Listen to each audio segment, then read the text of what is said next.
Apocalypse, episode 18. All right, I will do as good a recap as I can since Rowan was not here last time. He nearly died. Essentially. All right, so the group took a moment last time to reassess and heal after fighting several people. Flick was reunited with her exiled mother. The group basically discovered through questioning that Rain Through the Bowels, aka Rain, was taken in by the leader of the cult of the Crushing Wave, Gar Shatterkeel. And she was taken in soon after her close friend and ally, a dragon turtle by the name of Bronze Fume, had been persuaded to join Gar. She explains to the group that Bronze Fume's mind had become twisted under the influence of the cult, beyond her abilities to heal. With further questioning, the group learns that Rain continues to stay not for the love of the cult, but rather to protect the unborn child of her lost friend, which is in the form of a dragon turtle egg, which resided in the expansive lake in the underground temple. With very little emotional attachment to her mother, Flick departs a long treasured gift to Rain, and she shows the group the symbol of the cult of the wave in hopes that it will help them through. And inevitably it does, as the group are able to pass through a dangerous ward unharmed. But they are soon overwhelmed as they find themselves in the presence of the leader of the cult of the Crushing Wave, who very quickly takes down half the party, including Rowan, Liam, and 3, I believe, had both. Oh yeah, 3 was knocked the fuck out. Yeah, both were taken down in a swirling storm with lightning. The leader just walks out uncaringly, leaving them behind, expecting them all to perish. The group, what remains of the group, tries to help their friends, at least stabilize them, and they're able to. And they limp their way back to where they find Rain again, who assists in healing the party. And then the group decides collectively that it might be best if they go ahead and head back to Red Larch, reassess, heal up. So they collect garb, and they rest up a bit, and then they head out of the temple back to the surface and back to Red Larch, which is where we pick up the party having filled their bellies with a warm meal, good ale or wine, and having taken a long rest. Oh, and that awkward talk with Pell about death. Some old friends reunited. Each kind of prospectively takes their own room.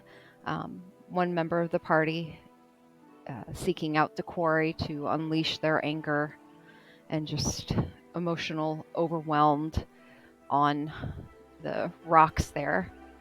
And everyone wakes up the next morning with a long rest. So if you've not hit your long rest button, go ahead and do so.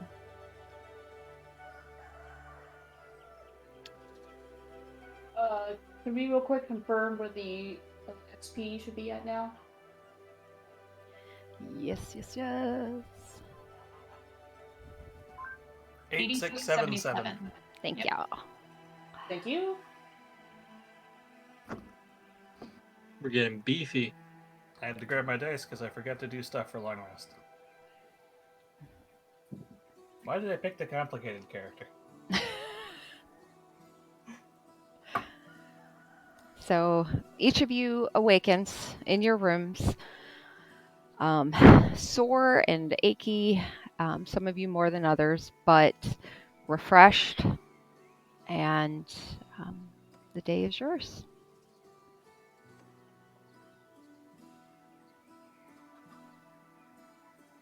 Well, I've never been here. Or at least never stayed.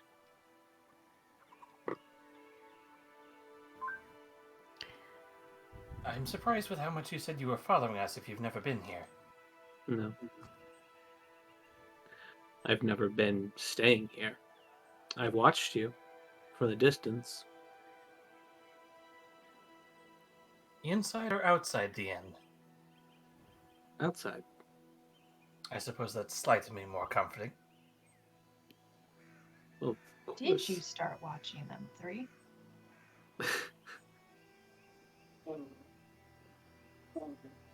Mostly entertainment. We were going around an area that I had seen. They looked different than the normal folk that would walk around, and they piqued my interest. Specifically, when they decided to scale up the side of a sheer cliff and rest atop a very large rock formation.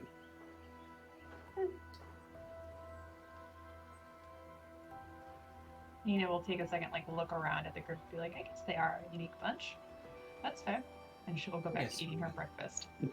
Had a rather foul run-in with some Unkeg up there. And then used their remains to melt a couple doors. Really? Those are not fun creatures. So you witnessed the maiden flight of me and Kendra. Yes. What did it look like from your perspective? It looked like the red-headed one, who was Kendra, was walking towards an edge or crawling, rolling. There was a lot of abject movement happening. She went towards the edge, and almost in a fit of surprise, rage, or what other extreme emotion, you had started to move your body in that direction. First a crawl, then a slow walk, then a sprint, diving off the edge, and then both of you started screaming. Almost as if it was a natural reaction for either of you to walk off that cliff.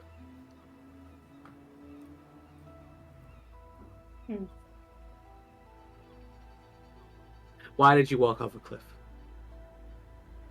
Yes, I'd like to know as well. I was having a vision of sorts with my god and potential of things changing. And I believe I saw a glimpse of someone falling off, but not at the time. I didn't realize it was Kendra. And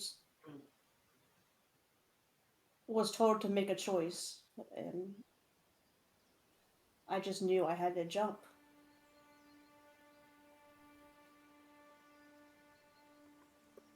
I cannot fathom just jumping. But if it's someone that you love dearly, I could imagine it. But just feeling the need to jump without knowing why is a bit odd. To be fair, I did push most of this lot off a cliff not long after that. That was funny. I guess there's a difference between choosing to jump and being forced to jump. And I give Flick a side eye. At the very least, there's a couple of us that can stop you on the way down.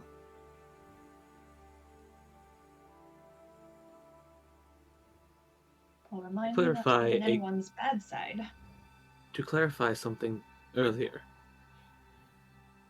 you had mentioned that you defeated the Onkeg. Yes, they made quite a mess. It just so happened at that time I had stopped watching. Once I saw that everyone was all right and, well, fighting it, I had to tend to another matter, but I'm happy you have disposed of the creature. Creatures, there were two of them. Right. Three's just very uncomfortable now, just starting to fidget. You were hunting. What? Are they something you were hunting after? No.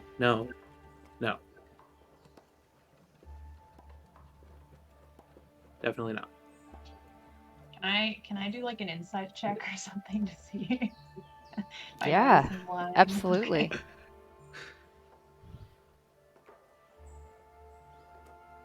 Oh, that's a nat 1, so no. Awesome. Let's roll the night.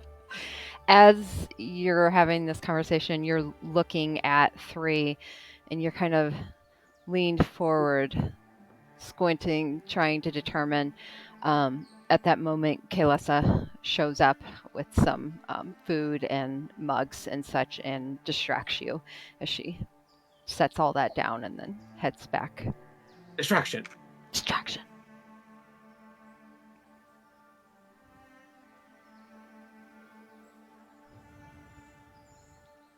Just curious as to what became of those beasts. Well, after we slew them, I took some time dissecting them, while the rest of the party ate breakfast. Got some valuable materials out of them. Good.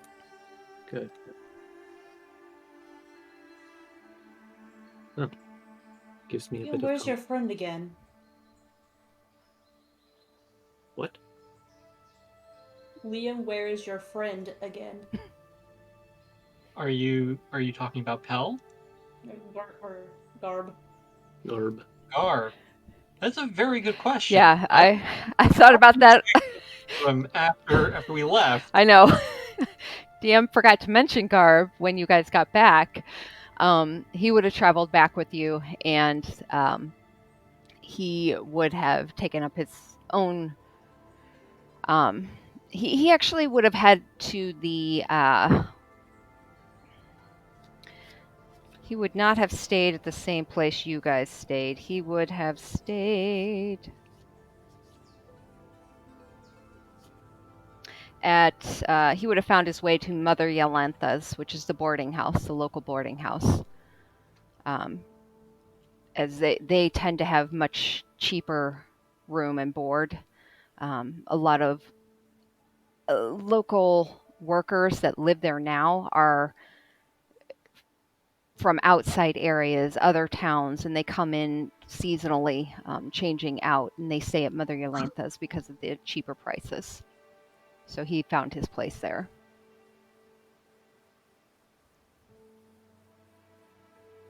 I relay this to everyone.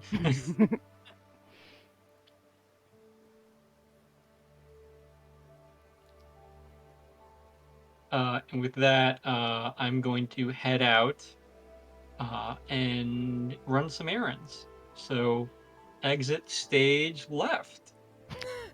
So you guys are all kind of having breakfast and conversating, and Liam stands up and walks out. He has Where are errands. you off to? You mentioned something, I think, about shopping or something last night. I was hoping yes. to discuss a rather important matter of business. We still need to tend to our fallen friend. As I feel it's a bit morbid to keep them with us after so long. Right. I was gonna bring it up myself, that now that we've left the keep, I think this needs to be our top priority. Do you have a preferred church? Was she religious? Believed in something, but she, like many of us, was hesitant to talk much about her past. Unfortunately, the time we spent, I suppose I did not pry as much as I should have. She worshipped. Well, I'm not here anymore. She did pray to the sun every morning. I always did my best to see that she could. There's a church in town that tends to favor, or at the very least, pay heed to multiple deities that may be the best place to see to. If it's alright with everyone else, I'd like to carry her amulet for the time being. And if we do find the chance, I'd like to pass it on to her family. I believe you are the one that should carry it. That was clearly one of the most important possessions she had. From what I could tell, it was just as part of her as anything else.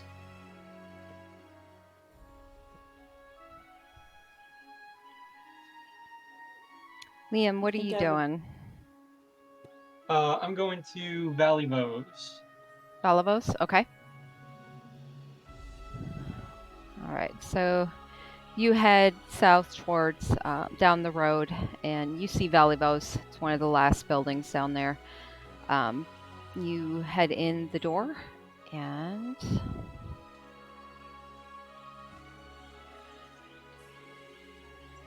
Is he here?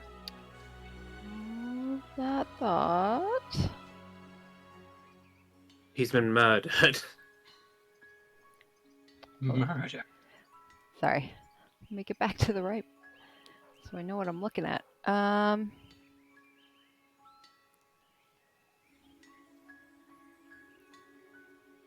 Okay. Yeah, you push open the doors, and much like Flick's first experience there, when you come in though, it is pretty early still. There is a stream of sunlight just coming through the very tall windows at the very top. Most of the windows are covered up with just rows and rows of stacked items, just chaos of items here and there. And the early morning light that is coming through is just, you see this sheen of dust just hanging in the air. You don't see anyone immediately when you come through. Okay. I guess I'll just look around a little bit. Do I see anything interesting on the shelves? Anything new? Anything different from the last time I was here? You see lots of things. Quite a lot of things. So much so that it's almost overwhelming. It's hard to really focus on any singular thing, and you pretty much kind of have to wonder how anyone keeps track of anything in this hoarder's dream. Are you looking for anything in particular? That's a very good question. Yes. Do I see any sort of cloaks? Anything special? Roll me a perception check. Or no, Mhm. investigation. I'm sorry. Okay. Where's my D20? There we go. That is natural 20. First That roll one's of not the night. mine. No, mine was a nat 1. Oh, my bad. First roll for me today. There you go. So, For our luck. with my modifier, that's a 24. Okay. All right. You, with your keen eye, you take a step back and you look at the rows upon rows. You don't see any type of clothing per se. You do, however, see a nice little box sitting on a shelf. It looks very enticing to you. Is there anyone around? You don't see anyone at this time. You can make a perception check. Okay. That is a perception. That's a 10. A 10? Okay. You don't think you see anyone. It seems pretty quiet in here at the moment.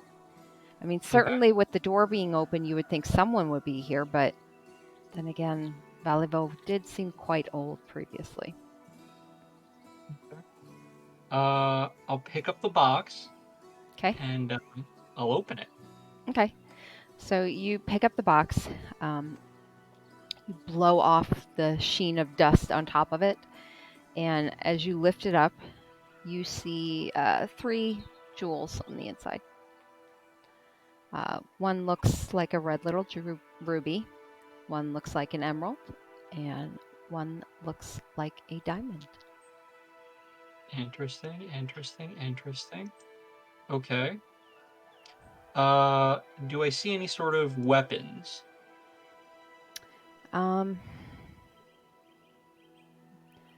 With your previous roll, you don't really see weapons per se, like no blades or obvious bludgeoning type objects. You see a lot of tools, like things that could possibly be used as weapons, but more or less like nothing overtly like blade-like or anything like that. Right. Just as a quick thing, would any of my looking around the store be based on that first natural 20, the 24? I mean, from what you're looking at in your hands for the most part is kind of the one thing you really spied out. Okay. That really caught your eye, yeah. I was going to ask about books and scrolls, but okay. Okay, I'll go up to the front and is there a bell? Yeah, you walk up to the desk. You manage to find your way through the rubble to the desk, and you do see a little bell there. Okay. Tap it. Yep, gonna tap the bell. All right, so ding, ding, ding, ding. You hear a scuffling somewhere amidst the back, and you hear footsteps just kind of coming your way, and soon enough, you see Valivo come up towards you. He peeks around a corner first with his big glasses that make his eyes look much huger. Oh, how goes it? It's been a while since you've been here. Well, I'd like to ask you that. How's it been going for you? How's business? Business has been good.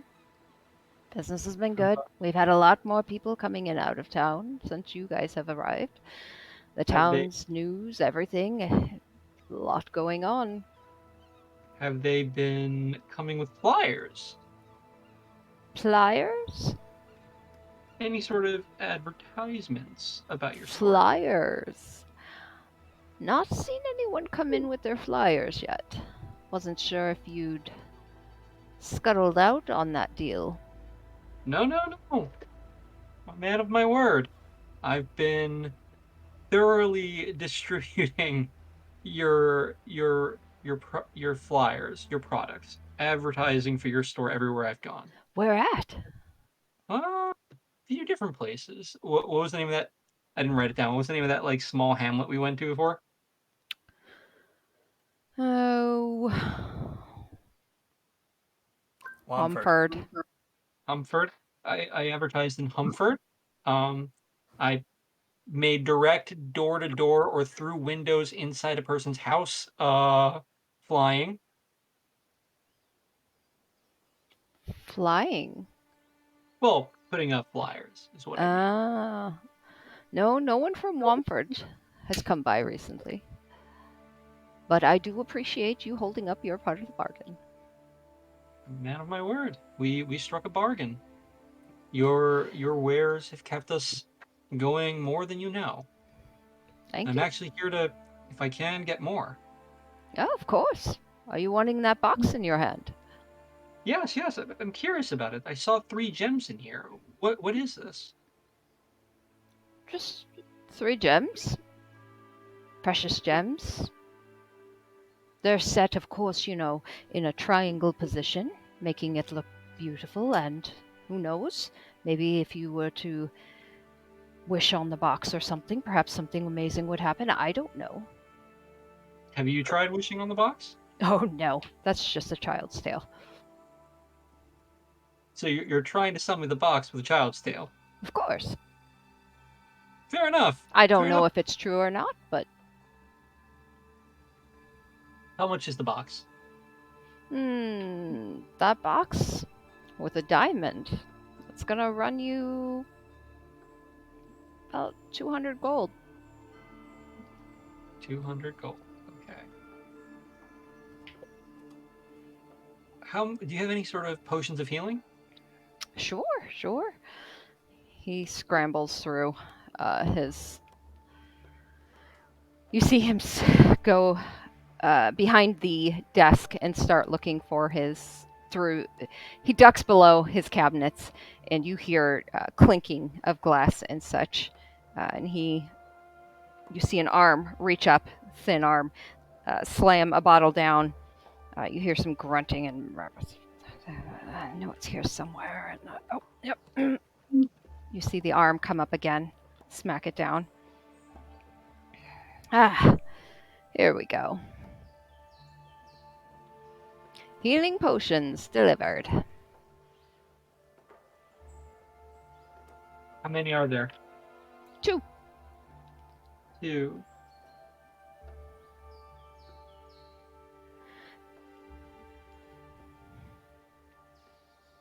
Sorry, I'm looking at like things I might have changed. And he crosses his arms on the counter. And you could tell he's stepped up on some type of stool below to become even with you, and looks at the bottles. This one here, this is a regular one. This one here, this is a better one. 25 gold for the regular, 100 for the better.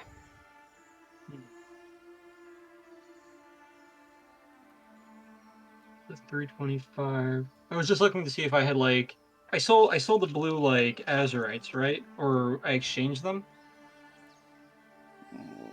I don't remember. You gave them to Flick as part of a deal.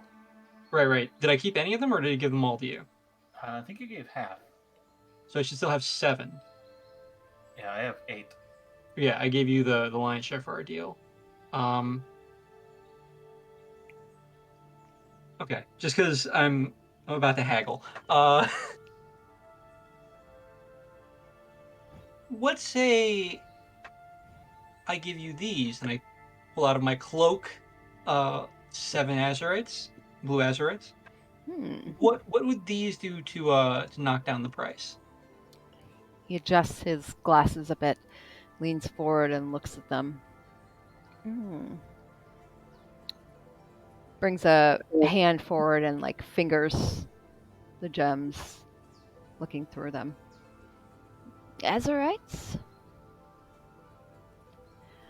Actually, that's a good question. I don't know what they are. Let's see. I have them listed as 10 gold pieces apiece. Thank you. Yeah, there they are. 10 gold pieces. Yep, I got D&D Beyond open too. Well, these will run you about 70 gold pieces. Well, what about with the return customer privilege or bonus? Oh, Especially since I've been doing that. absolutely. Yes, when that happens, I'll be happy to do that with you. When it happens? Well, we've not had any come through yet. Surely you remember all we've done for the village. Yes, of course. Very grateful indeed.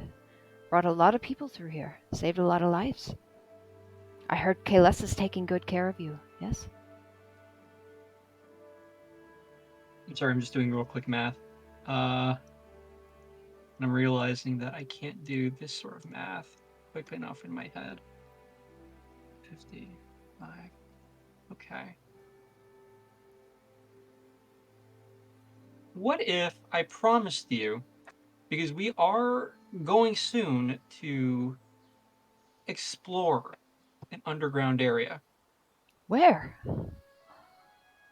A port by a river. I expect there to be some sort of precious gems or something that the river might have. Something that may be beneficial to your business. Okay. What's the deal you require? I give you any. I give you a portion of what we find. Or no. Let me. You give me these two potions plus the box. You keep the azurites, and you knock the price down to 100 gold for now. I assure you that we will return. You see that I can keep my word. And I give you the rest later. Make a persuasion check. Additionally, I can get you some help around here, around your shop. I have quite a lot of help, actually. Many of the children, I keep them as helpers, actually. But I can get you an able-bodied young man. One who may be able to do work that the children can't do. Perhaps. And he looks at the tall piles of things. He can definitely reach tall things. And I can assure you he will probably work for not much and just food. Roll persuasion check. I was going to say, can I roll the persuasion? Okay, do I want to look that? What's my persuasion? What's my bonus? I want to use one of my lucks for that. Yep, I'm going to use one of my lucks. Okay. God damn it. So one of my monitors died earlier today, and I'm using my laptop as my second monitor with all my D&D Beyond stuff, but I'm so used to, like, my mouse going over that I keep grabbing my mouse and getting really frustrated when, like, I don't see my cursor. I do that all the time to myself. That's why I'm saying damn it, because, like, I did it again. Using luck. Okay, that was worse. That's what you get for your damn luck. that's okay, I'm gonna have to use the first die. Which was a 14. Okay. The second one was a 10. Okay.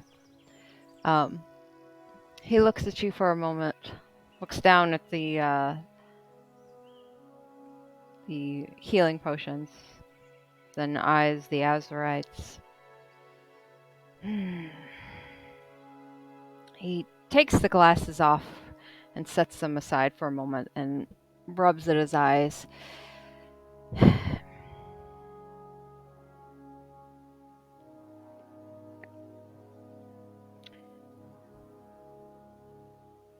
I'm sure it hasn't escaped you that I'm fairly old. Short man. And as much as I love these children, they're not ready to take over a shop like this. I have no legacy to my own. Having another adult here might actually benefit me. He picks up the glasses and puts them on again. You see him blink widely. You, sir, have yourself a deal. May I know the name of this individual who will be joining me? And when can he start? His name is Garb, and I will go fetch him right away. You see him blink for a moment, decidedly unimpressed with the name for a moment. Garb. Family name to go with that at all? I'm sure there is. Just Garb. He can read and write, yes. He'll need that to be able to do the books. He is willing to learn. And to grease us along, I will put 10 gold in addition on the table. Think of it as a cost for his tutoring. 1 gold is a week's worth of wages. I think we can prove that Liam, like, spends money. Perhaps if should you make good on your promise. And should more of those customers come through with the flyers, then yes, we shall help your friend. You're a good man, Beliveau. And I assure you, the next time we return, I will give you the other 150. A bargain is struck. I'm a man of my word. He holds his little hand out. I put my hand out as well, and I shake it. Deal is struck. Send your friend by. Are they in town? They are. They're at the boarding house. I'll go get them. Very good. And he shoves the box towards you. Okay. And that's a potion of healing and a greater potion of healing? Mm-hmm. Okay. Just because I'm about to mess with my inventory. Do I know what the box is? Or no. Blick's got an ability to identify items, right? Yeah. Yep. Okay, that's what I thought. So I'm gonna bring that to Flick. As well as probably continue my conversation with her from last night. But that said, I'm gonna play around here, so Liam exit scene. Okay, so the rest of you have been sitting, enjoying dinner or breakfast. What would you guys like to do? If the group is going to be talking about Kendra and how they would like to see her off and everything, I think Mina's going to be like, well, I'm going to let you guys handle that, and I have some business in town as well. Toodaloo. And she'll... After she's gone, and just look at the both of them. I don't have any business, but this is none of mine. He's gonna get up and leave. Split the parties. I didn't know her. It seems it's just us now, Rowan. Bit of a small procession. God damn it! I should have put up the potion of fire resistance as like collateral as well. Damn it! Sorry. Should we continue without leaving, you think? I'd like him to be there, but who knows where he's gone at this point. Well, it's Isn't probably gonna Sora take some at this time, church? right? Yeah, Sora should be at the church already. At least the last we knew.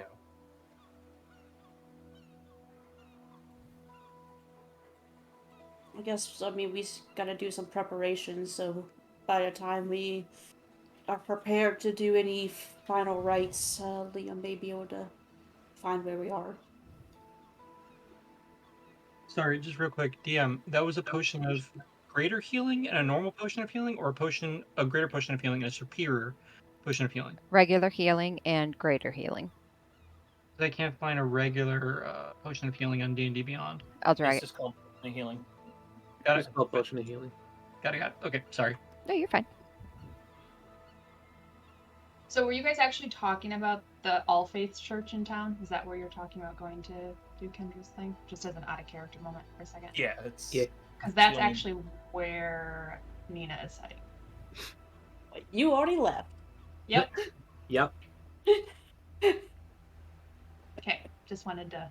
Awkward. Well, you guys had mentioned the church earlier, but I didn't know if the actual name was given. Okay. Yeah. We did say it was the church that tends to more than one god. Yeah, but you didn't give a name. Flick doesn't pay attention to that sort of thing. She wouldn't remember the name. At any rate, Rowan, we should, at the very least, approach whichever priest may be in attendance at this time. We should maybe see if Sora's around. They deserve to know what happened. Of course. And I suppose we'll make our way to the church. Okay. You head towards the All Faiths Church, and despite still being quite early, you see the doors already opened. And as you step inside, there's only one person sitting in one of the pews. And you do see a man towards the front of the chapel. They are standing at the altar area, adjusting and lighting candles. As they see you arrive, they give a short bow of their head towards you. Do I recognize this gentleman as the one that had taken me to find Sora before? Yes. Yeah, it's a fair-skinned, black and brown hair. He's got brown eyes. Yes, this would be Imdar Ravandar. He's the current priest of the Alpha Shrines, and you remember that they all alternate out from town to town. And currently, this is his station. I'm gonna go walk up to him. Good morning. I Good don't know if morning. you remember me. I do, Rowan. Hmm. Your compatriot speaks of you quite often. Speaking of which, are they here? They are not. I believe they and Lemura went on a walk. Not sure where. A walkabout of sorts. Probably just to talk. They do that from time to time. I'm sure they'll probably be here later in the day. Is there something I can help you with? Yes, I'd like to introduce to you another compatriot of ours.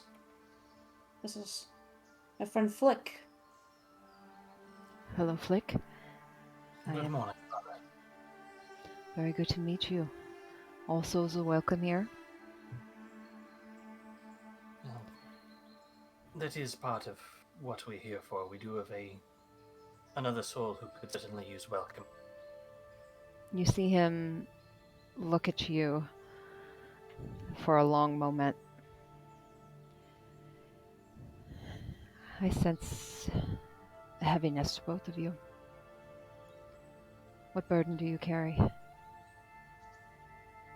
Another friend of ours, a companion. The tasks we set about are not safe, that much is certain, and they have fallen in the line of what we do. We're hoping that they can, or rather you can, help us see them on their way.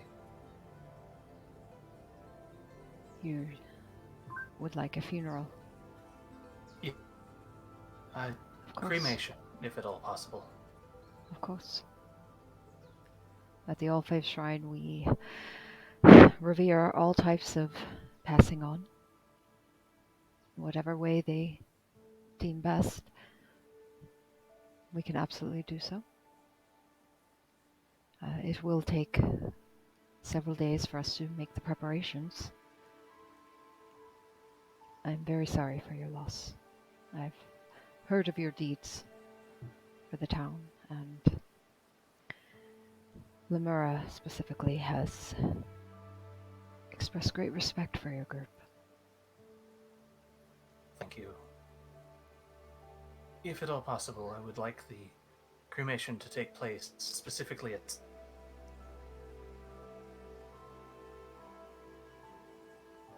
I missed when? We cut you out. Specifically at sunrise. I'm sorry.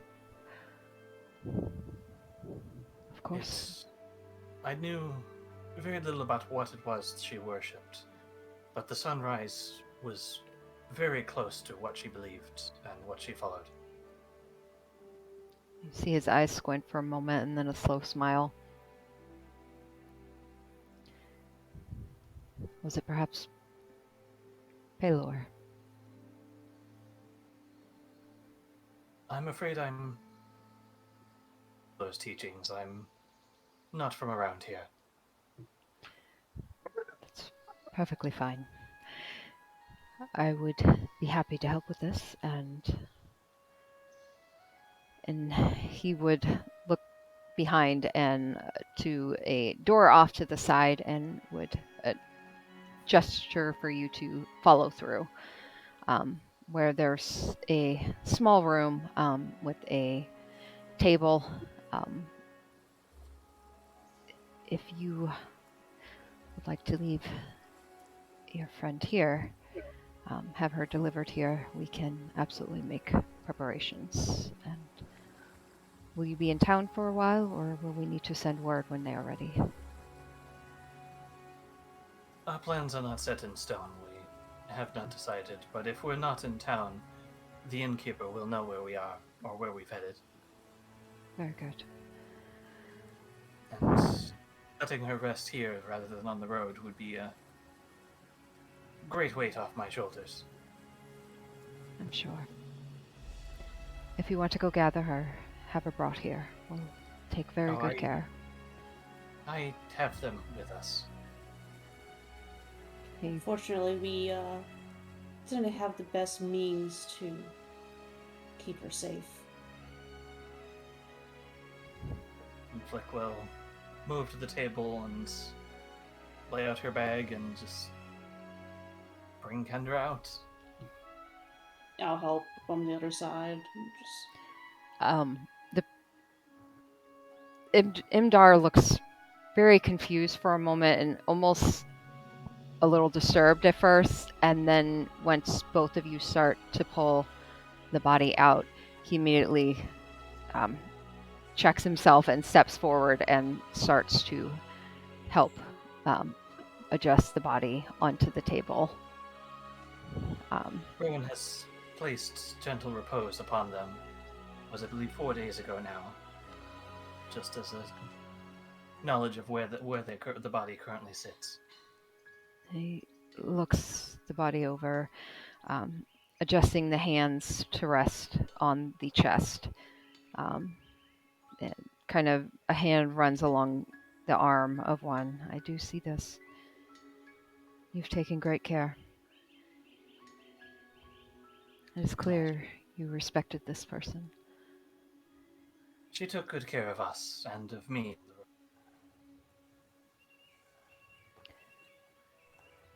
I wish we could have done more.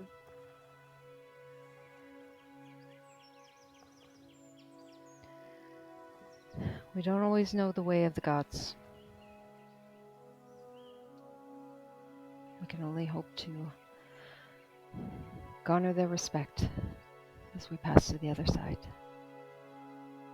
Knowing what your group was tangled into, I imagine she holds a special place of honor before Pelor.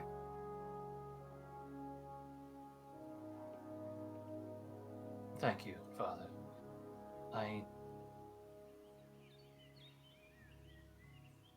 What do you need to cover the costs of the service?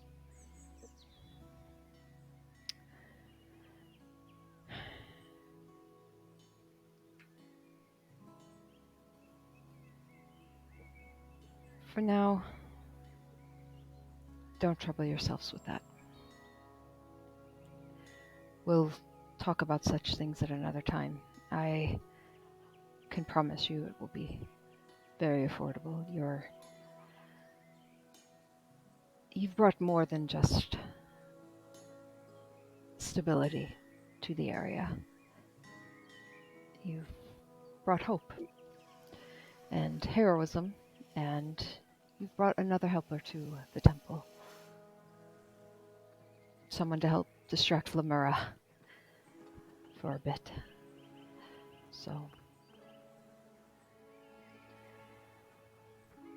Thank you. I suppose more details can be discussed at the time. I suppose we'll collect her things and let you do what you must. stop by any time. Otherwise, I'll send word when we're ready. If I may, Flick, Yes? I would like to at least hold on to her sister's cloak. That also seemed important. Yes, I had intended as well. especially.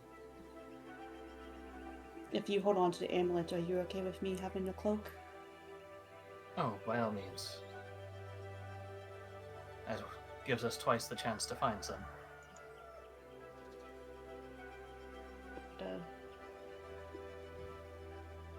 If I may, I'll go ahead and check her pockets just to take anything off that shouldn't be cremated.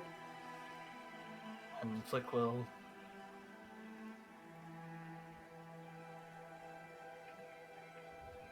Which I believe should be a coin pouch. Yeah. I gotta...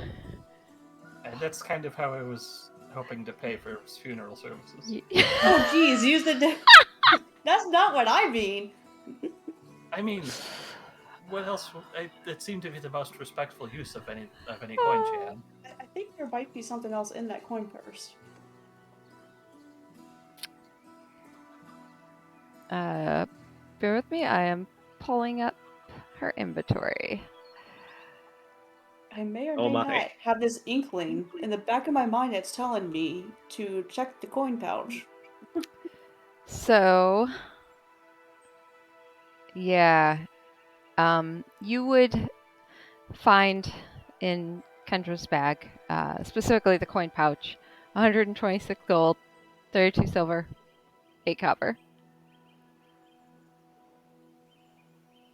She might have been a little rich. 126 gold, how 32 copper. I'm sorry, 32 silver, 8 copper. Okay.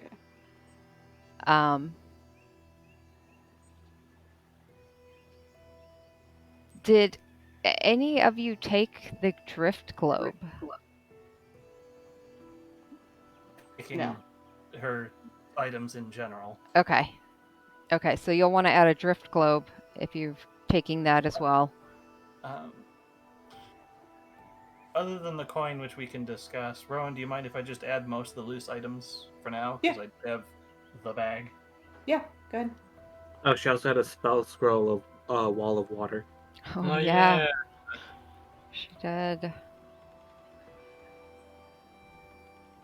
The only thing I'll take is the cloak then. Okay. What level is Wall of Water? Third.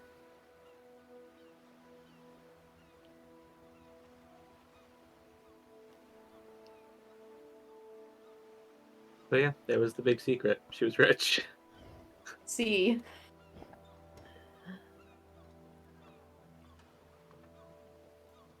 Well, her money stays with her, I guess. She does. Oh. Okay, so Nina, what are you doing? Yeah, so I'm gonna retcon me a little bit. Me saying I was going to the All Faith Church. I'll have her go a different direction for the time being, just to avoid the other two that are going there. Okay. Quick question though: is the tavern that we're staying in, is that Red Larch Tavern, or is there a different? The place you are staying is actually... No, it's the swinging... Nope, I'm sorry. Yeah, Swinging Sword Inn. Swinging Sword. Okay. Nope, I'm sorry. Yeah, Swinging Sword Inn. The inn you're staying in. The tavern across the street is the Helm at High Sun. I always get those confused. But you are staying at the Swinging Sword Inn. Perfect. So I think Nina's just gonna excuse herself out into town and start making her way to Red Larch Tavern. She's not gonna go inside. She's specifically looking for sighting of a cellarist, though. Okay. One that she knows a secret about, and she's just wanting to keep an eye on him and see if he's looking suspicious at all. Okay. I'm sorry, you're looking for a what? A cellarist. Someone who works at the tavern cellar. Oh. That's a word. So you head into the Helm, and it's not your first time here. You have been through Red Larch a couple times, and you recognize the ramshackle 2-story tavern. The rusty metal grills that cover the small, dirty windows. And inside, dimly lit, wood-paneled tap room. Where would you like to sit? Close to the bar, in the back area, shadowed, up top? So I guess I'm curious, since it's so early in the morning, would it not actually necessarily be open? Like, would they be cleaning up? Would they be bringing in new supplies or something like that? Like, could she stand outside and watch them restocking for the day to a location? Yeah, generally, the helm, because of the location of Red Larch, they get a lot of traffic in and out. So the tavern actually stays open quite a bit.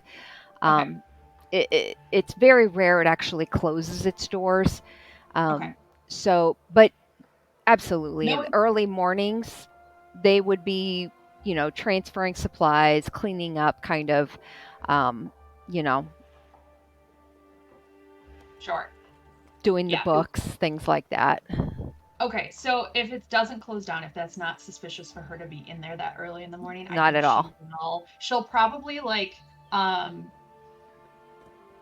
take her time. She'll kind of maybe smudge her makeup that she's put on or something to make herself look like she's a little hungover or that sort of thing, and kind of go in and just find a table that's nondescript in the back in the corner where she can get a good eye of where the employees would come and go, and then try to keep an eye out for the sellers. Okay. I'm specifically looking to see if he has heard about what might have happened to his friends at the keep. Okay. So I want to notice if he's looking suspicious about it. So. Okay. All right. Yeah. So you make your way kind of to one of the corners, a little bit closer to the bar area. There's a table, kind of off to the side, just to the side where the stairwell goes up to the second floor. There's a table, and you have a seat there. And this area, the helm serves breakfast as well.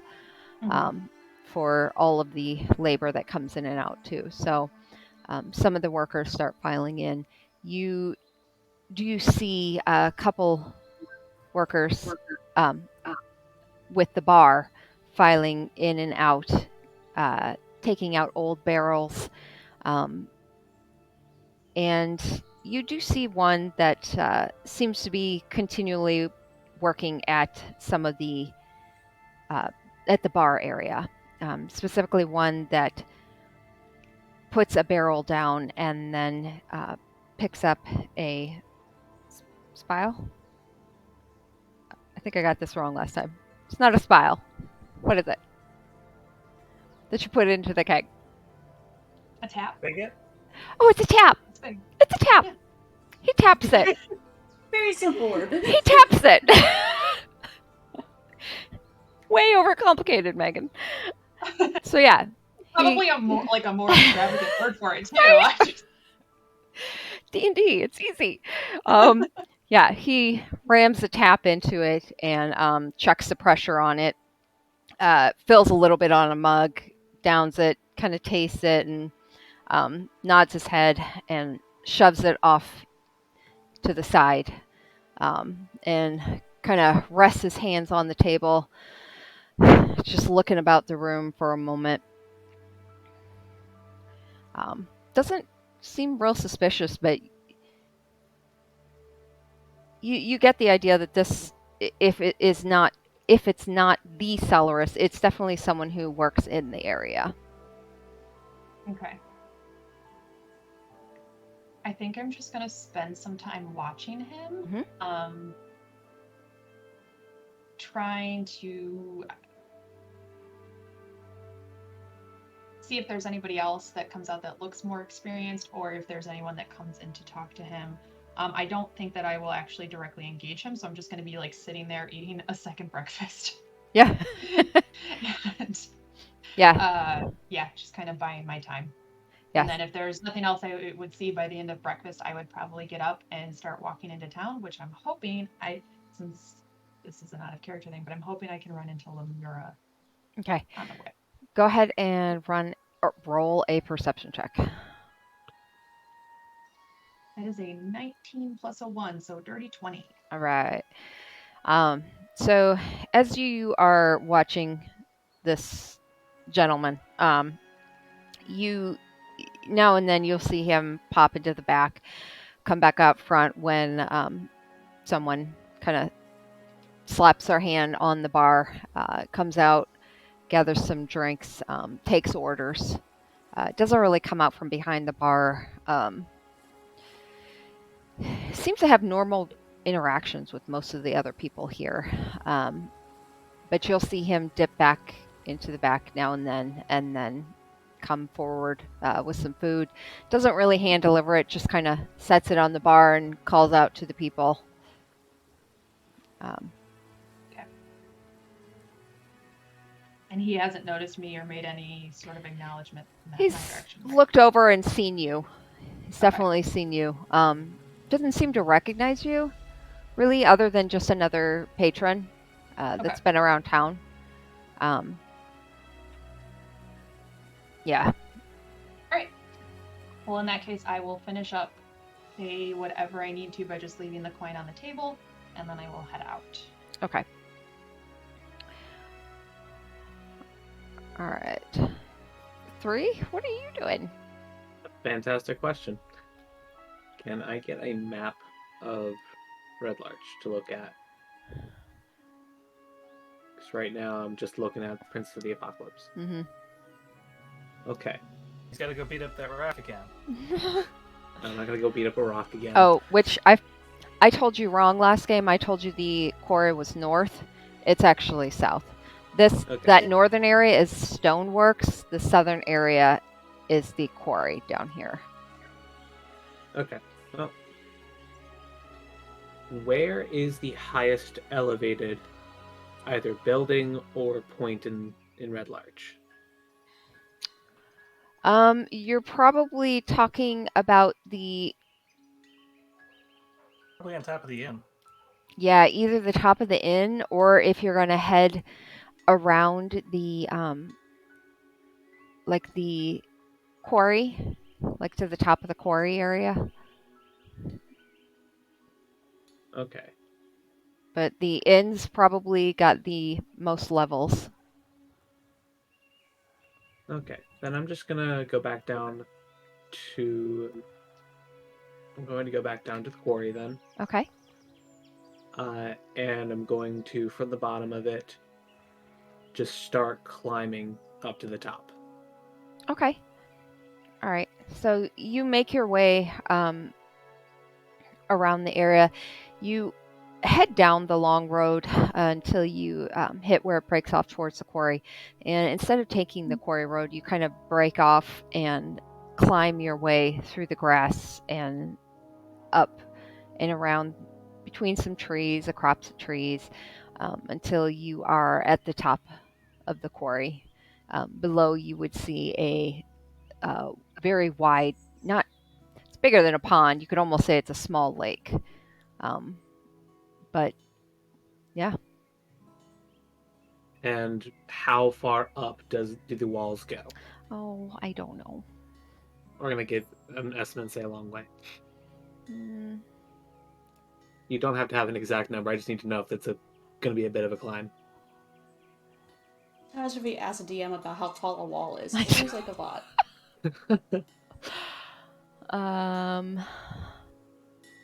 I realize I've asked a lot.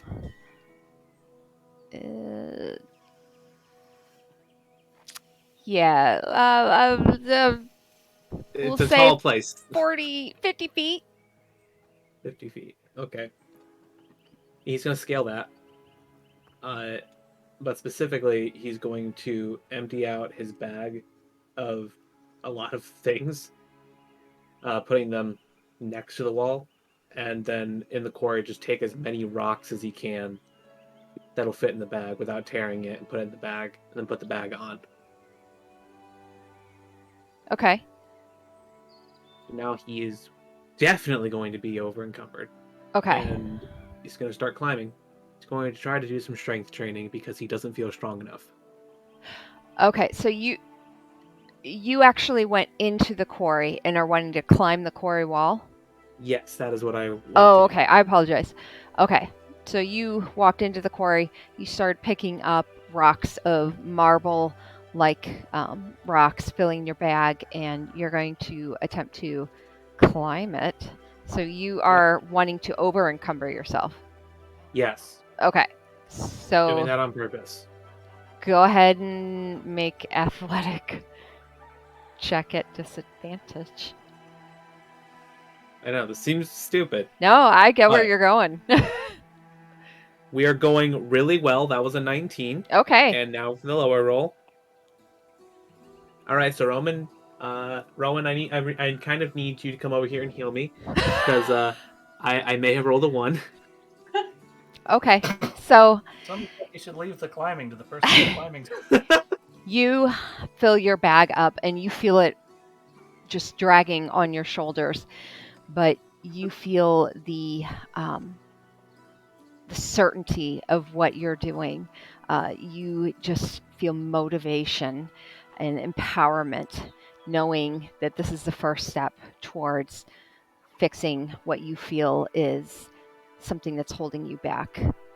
And you're going to climb your way through it. And as you take that first step, emboldened, the rock in the wall breaks off and crumbles, and you fall backwards. But as you take the step back, you step on another rock, wind up tipping over, and head right into the lake. All right, well, first off, just sitting there, now wet, thinking about what just happened, and just getting very furious. He's going to get up, and now that he's sopping wet, he's going to take off his leather armor now, and take off the clothing, take off his shirt so that way he's not wet, drying it off, and just to leave it next to his stuff to dry. Can't do much about his pants because he's not out in the wilderness anymore. There are actually people around. So he's going to try again. All And right. as he's done with, he's just swearing up a storm. God damn it! I will do this. Roll an athletics check. We're not doing well. That's for damn sure. We are at math 11. 11. Okay. In your striving and anger and now soaked, you rip off the armor. You pull off your shirt. Nothing to do about the pants. You drag and pull the bag back up onto your shoulders. The water just kind of dripping from your hair into your face. And you look at the wall and you grip it and you start to pull yourself up and you get about 5 feet up. Okay. You want to keep going? Better than last time. Yes. Okay. We're doing. Mm-hmm. We're at another 11. We're doing okay. All right. Slow and steady. I cannot wait for him to fall. So you get another 5 feet up. You get another leg up and pull yourself up and stand there breathing for a moment. The dust of the rock wall just kind of blowing back in your face, sticking to your wet skin. He's gonna look over his shoulder and see that he's about 10 feet up now, and he could drop down safely. He could give up, or he could keep going. Mm-hmm. And he's going to just think about it very hard. So think about we're hard. Roll for it. All right, cool. He's deciding to keep on going.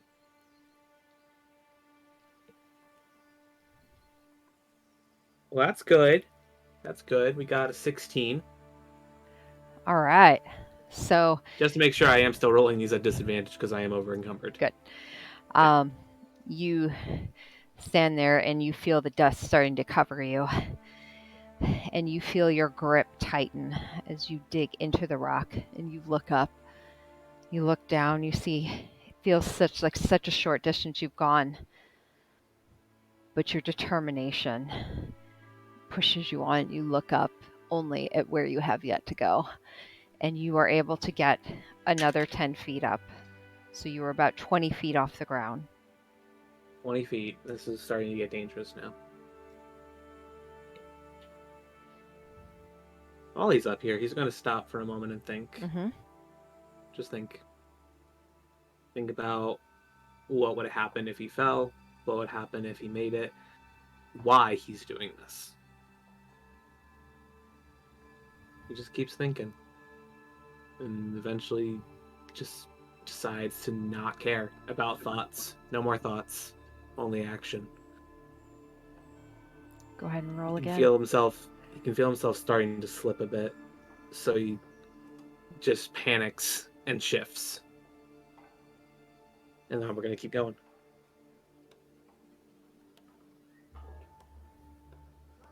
That is another 11. Okay.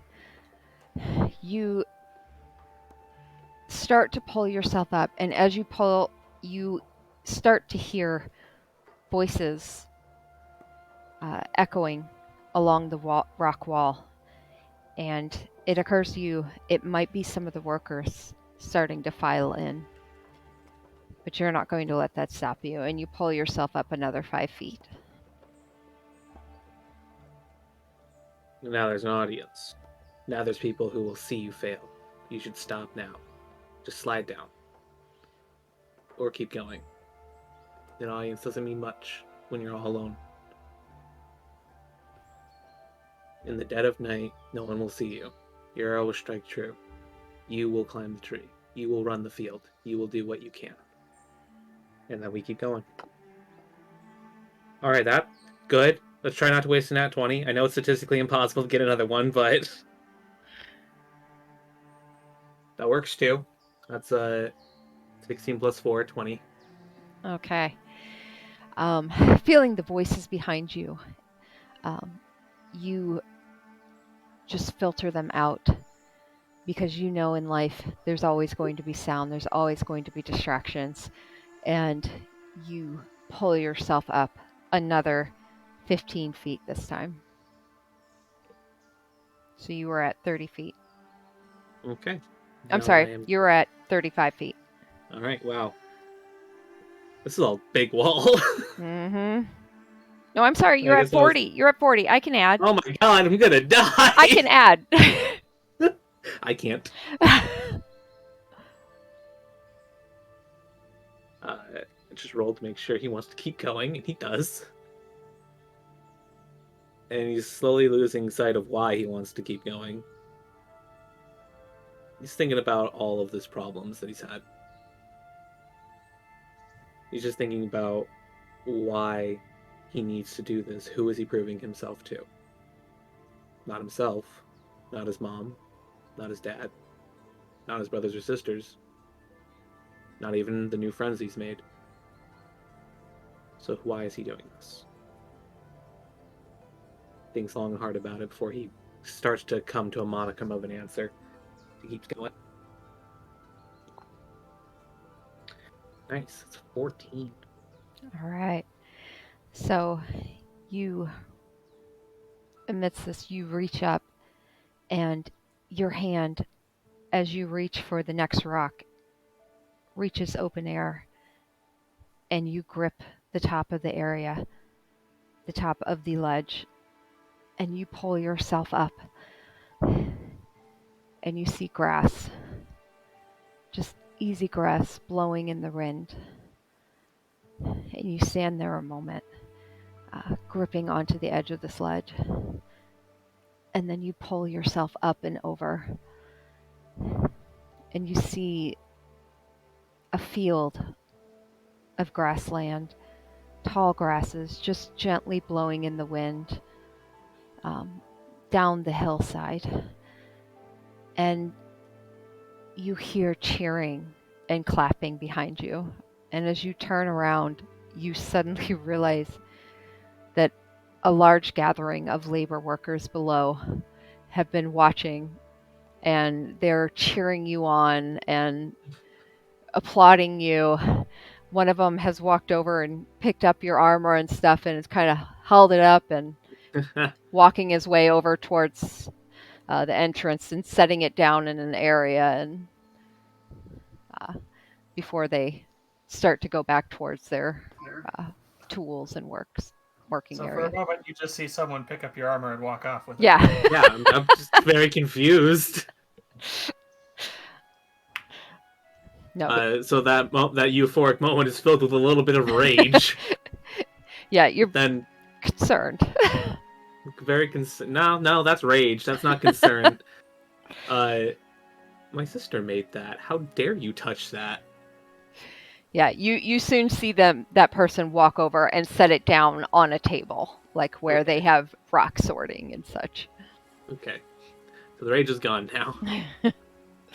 And at the top wasn't the biggest climb, but it was enough to help clear my head. I arrived at the top, and I think that I was very close to an answer of why I did this, and I just can't find it. Just knowing that I did something, and yeah, I did it all by myself. No one got hurt, no one was saved, but I did something. Sometimes that's just enough. And I was gonna climb back down. As you start to make the climb down, a couple of the labor workers kind of guide you, telling you where good handholds are and such. A couple of them watch nervously, but you're able to make your way back down. Specifically, the foreman is watching quite nervously. Oh wait, I just realized when I shift, my entire body looks different. No, there are spots on me now. Ah, I've been clothed every time that I've done that. yeah. So When they, I'm done.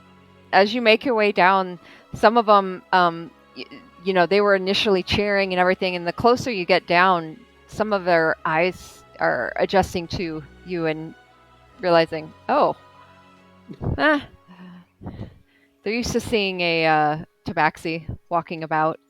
There's another cat. It's fine. Yeah, this town gets a lot of traffic, so they're used to seeing quite a few different faces and such, and they still just walk up to you, pat you on the shoulder, and some of them are asking, what that was about, Just some basic strength training. I apologize if I made any sort of scene. You get a lot of pats on the back, and yeah, they just kind of direct you towards your gear. He walks away from the situation now, getting his clothes back on and thinking that it's been a while since he's actually had fun doing something stupid. All the guys around him reminded him of playing with his brothers, and it made him happy. All right. Now he's just going to go rest under a tree. Liam, what else did you have to do? Well, at this point, I'm going to the boarding house. Okay. All right. So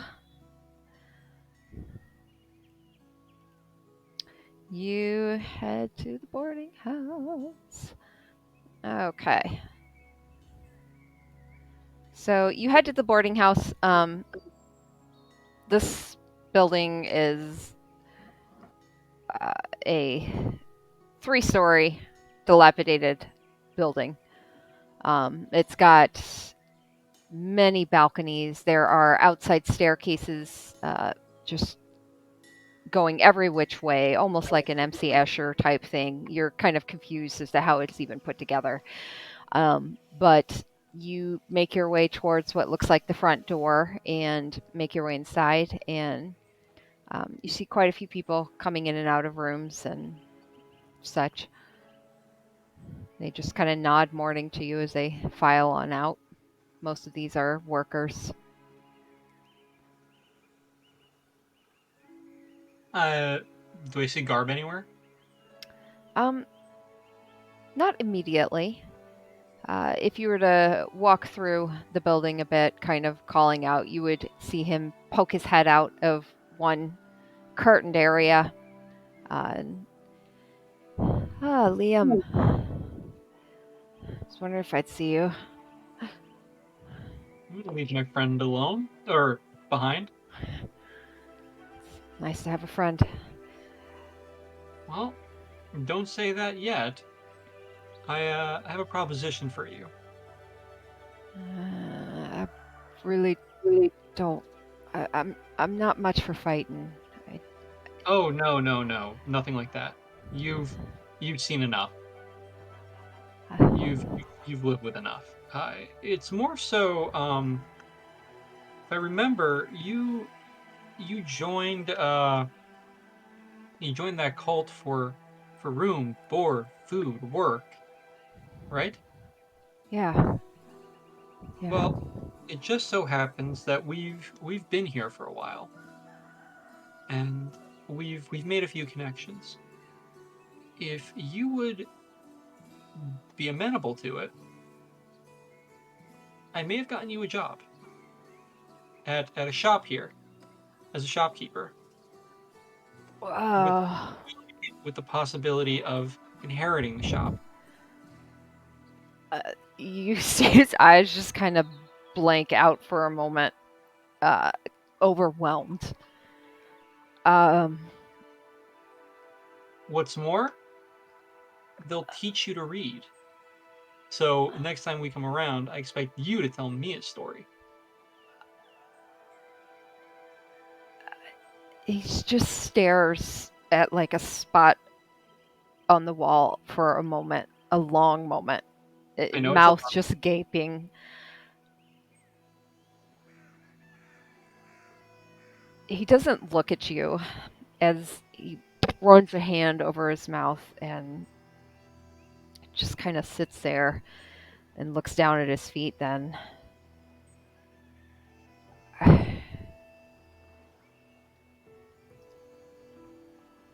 I don't. All I can say is the gods must truly be great, because I certainly don't deserve this. Worry not about what you deserve or you don't deserve.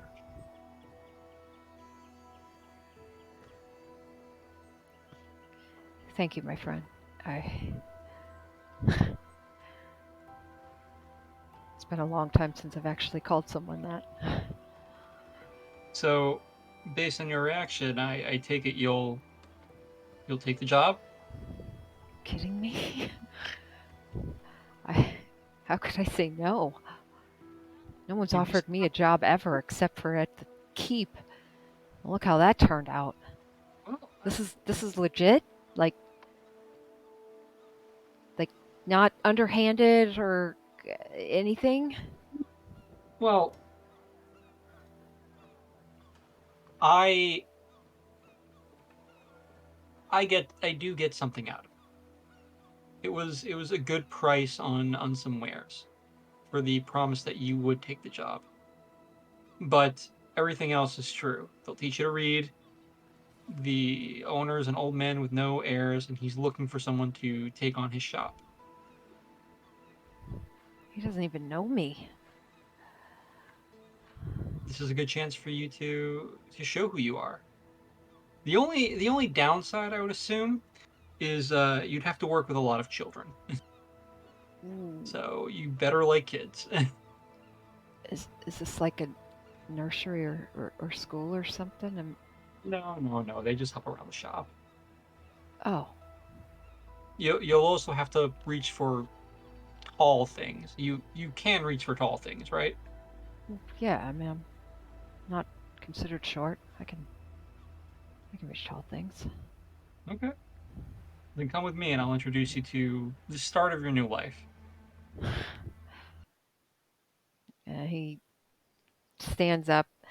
Um, as you start to lead him out, he pauses you for a moment and just squares up with you and holds his arm out.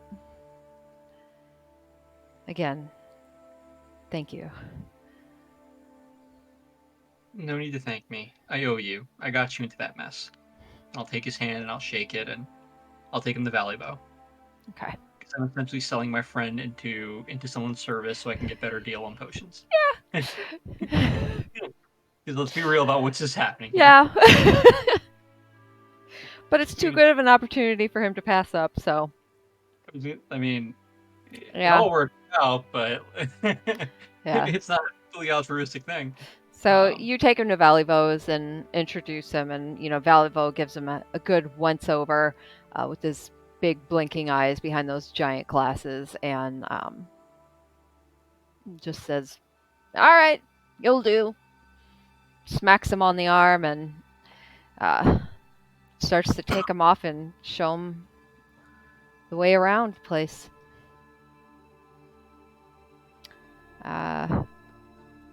Rowan and Blick, what else are you guys doing? Well, need to finish deciding what to do with Kendra's possessions. I have a plan to use, if you think it would be alright, Rowan, to use some of the gold to help some other members we've fallen in with survive a little longer. Before I knew her, I think she would want to be able to still help from what she had left. Of course, and I believe she did have a healing kit as well. I could make use of that, I'm sure. I would agree.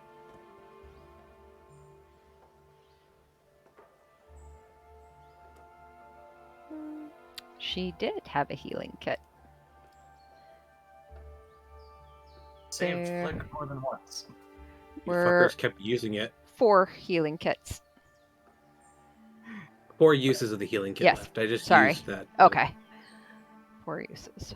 I distinctly remember you wanting to use it, and you were like, nah. I distinctly remember y'all not having the HP to argue.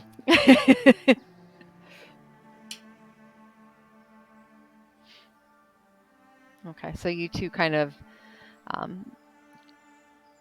go through the belongings, separate them out between the two of you. I do think I could find a use for the healing kit, and I'm certain I could repurpose her armor.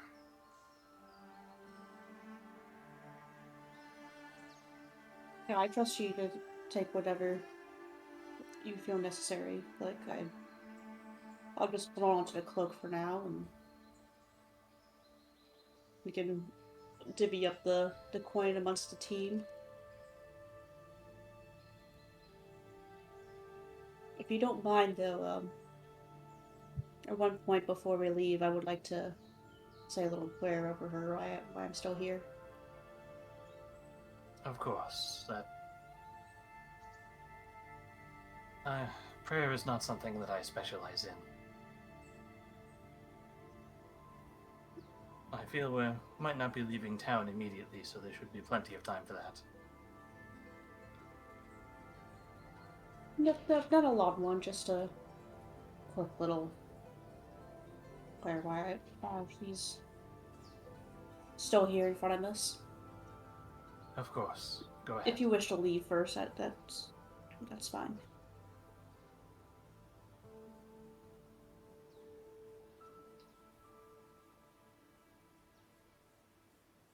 I'm just going to basically, I'm not going to say anything out loud. It's basically going to be to myself that like grab her hand and just bow my head. Grab with my other hand my amulet and just say like a little prayer in my mind about that she safe passage on her travels on the other side. Okay. As you do so, you say the prayers.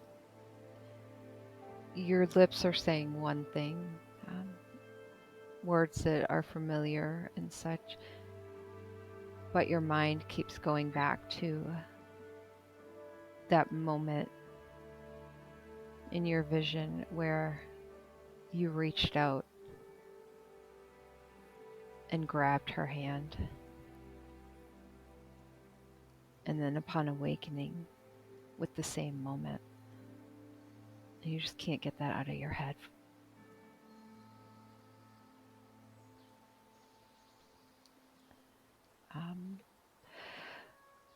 Nina, what else are you doing? Do I know of a place in town that would specialize in like magic items? Is that Valleyvos, or is there any other place that she would have known of or heard about? Maybe I can spend that time asking around, actually. It's not a Yeah. big.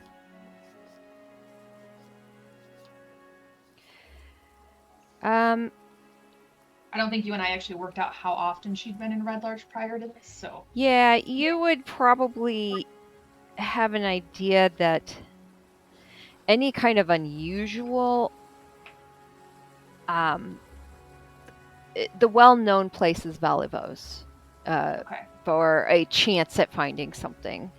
Now, if you are spending quite a bit of time in the tavern, listening about to different whispers or talking to people, you would hear some whispers or hushed voices referring to the barber shop. Some older gentleman, talking about the back room at the barber shop. And that's about all you really hear. But it gives you an idea that there might be something more there. Okay, and is the barber shop is actually like a sign I would see? Yeah. If you Okay. were to then ask around where the barber shop is, it would be. Are you guys all looking at the map?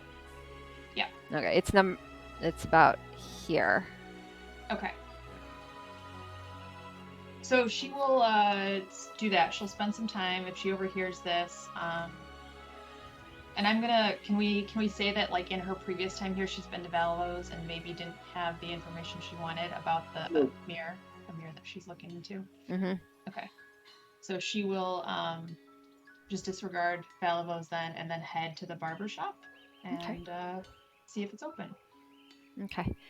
Yeah. By this time, we're getting into the normal morning day hours. So, you head through the door.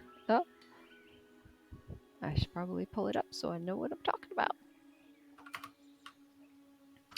All right. So, as you come up to it, it's pretty seedy wooden building.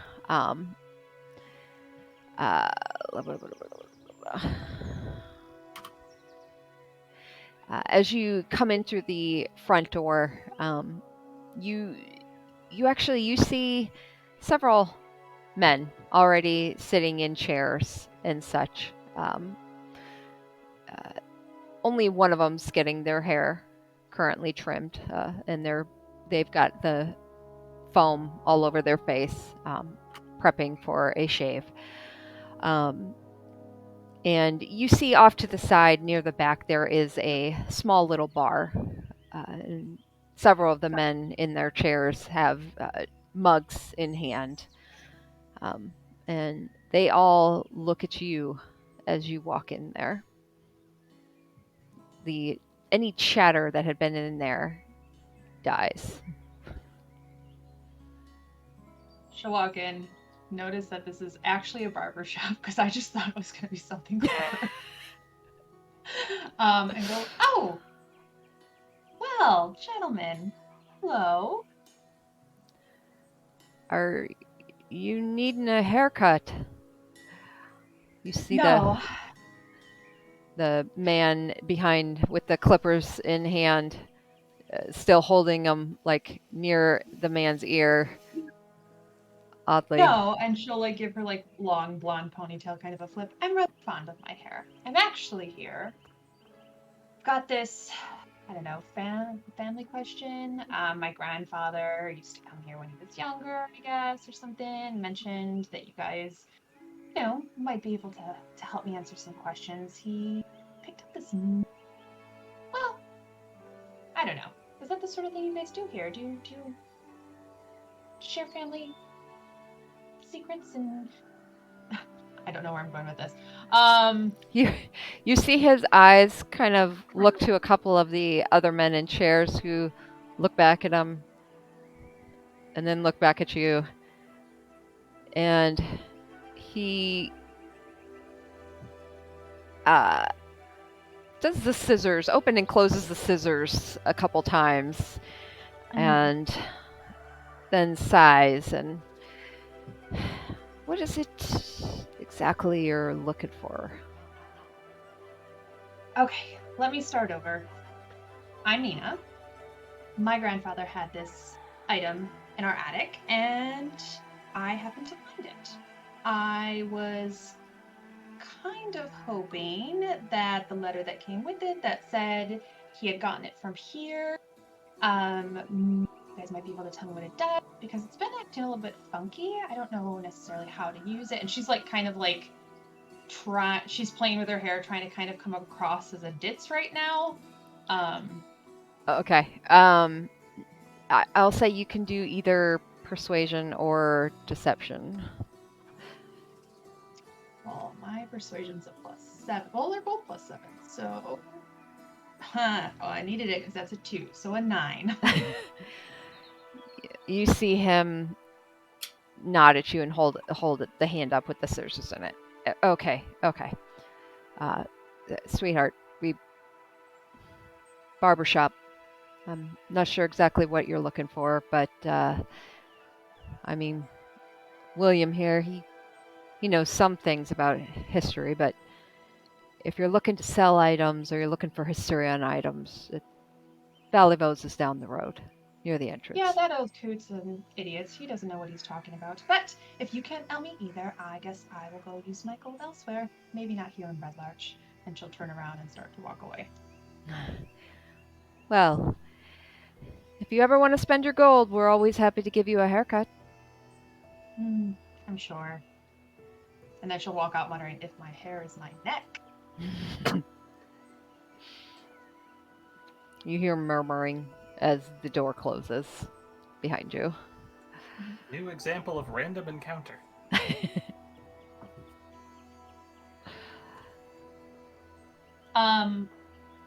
While I was in there, did I happen to see anything behind the bar? Like, was there any sort of doorway or anything like that I would have noticed? Yeah, I mean, the bar is off to the right. There's like a just storage kind of area where he keeps all the shampoos and things like that, soaps and things on the left. In the center area is a little hallway with 2 doors off to the side. And okay. She's just going to take the mirror out of her pocket and kind of fiddle with it as she starts to head back towards the inn and hopes to meet up with everyone else.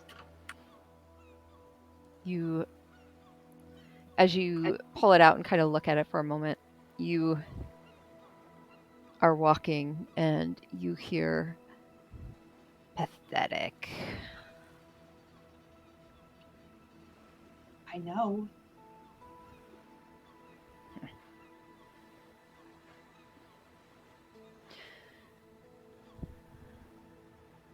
Anyone else? Anyone else planning on doing anything specifically?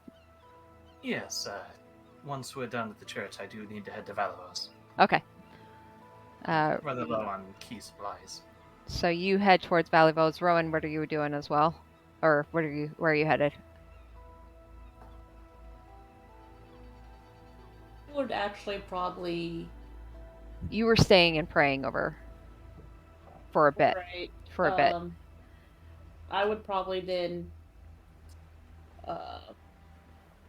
is there like a little pond or something within that's not like too far out of town?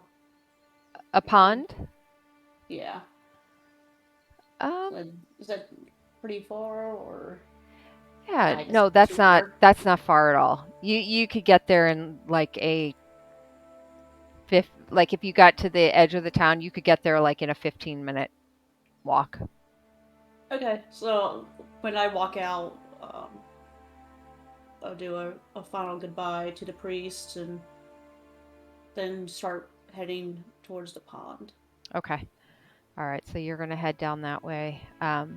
Flick, you head into Valivos, and at this point, Liam's not arrived with Garb yet. So you would see Valivo at the desk, uh, adjusting his glasses as you see him scribbling in a book and such. And he looks up and sees you. Ah, welcome back. Goes back to his writing. Anything I can help you with, let me know. Yes, Valivo, I have quite a list of things I'm hoping to procure today.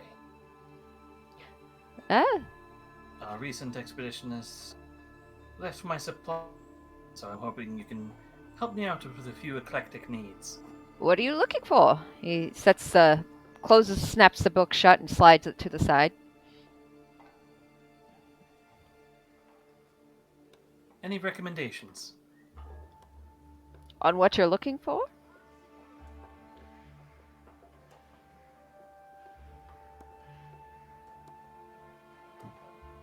Smoking pipes. Smoking pipes. Yes, I have smoking pipes. You see him hop down off his little stool, and then top of his head as he scuttles about and disappears through the rows. Um, Something silver sounds about appropriate. Silver? I'll see what I can do. And a few minutes later, he comes around the complete opposite side of the room corner. All right, and he walks up to the desk and slaps down 2 long boxes. And he walks back around the counter, steps up on his stool, and he opens up one. All right, opens up the other. Now, this one would be pewter. That one would be silver plated. Do you have a preference? You said silver, but I don't have a fully silver through. The silver plated one will be fine. Very good. What else? If you have, do you have any metal ingots? I would need some iron and possibly some copper.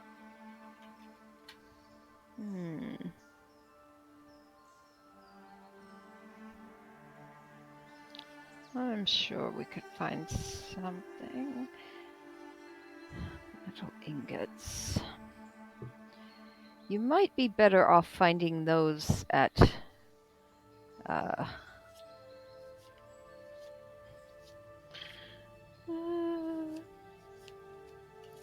Tenter's. He's the local smithy. He'll have more of those raw iron and such. The bars. He'll have those in plethoras. Unfortunately, the last time I was there, he seemed quite intent on not selling supplies, only finished products. Tenter? Or are you talking about Fang? That may have been Bang. I'm not. Yeah, Ironhead Arms, Fang. He's not going to sell you the items. He'll sell you he's the armorer basically. He sells armor. He sells weapons. Tanter, he's the smith of the place. Now he may, if you're coming in there with the intent of starting a new shop and posing possible competition, I mean, it's all in how you sell yourself for wanting it. Of course, I admit I went into Fangs with the incorrect mindset, but I'll keep. He's a good man. He is. But you can also imagine he has to make a living of his own. Of course. How about a hand mirror? Hand mirror? Absolutely. Hang tight. Anything else while I'm back there? Yes, if you have any jeweler's tools. I'd also be looking for maybe a hand bellows, but I might be able to get something like that from Tantor. Okay. If you have any tallow or oil. Okay. We'll say he's able to find the oil, the tallow, and then also hand mirror. And what was the other thing? Jeweler's tools?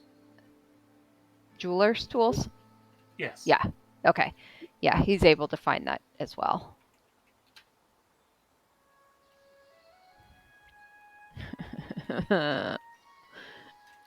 And if you have any large bags of flour, like a bulk supply.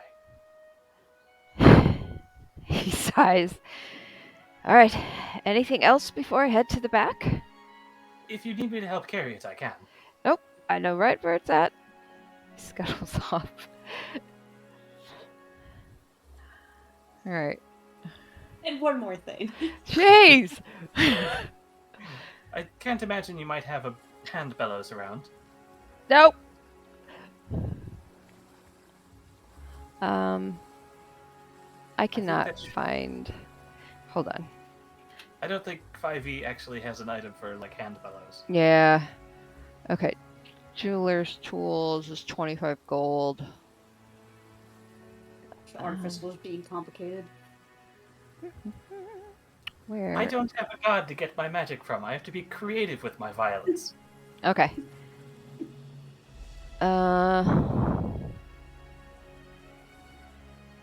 We'll say the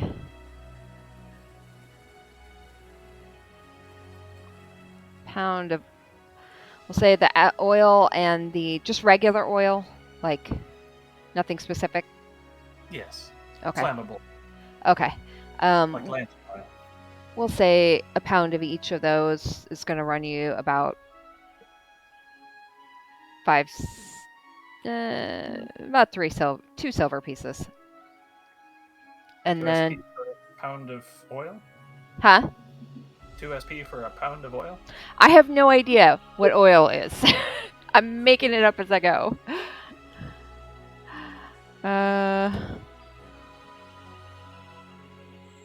Oh wait, here we go. Flask of oil. 1 silver piece.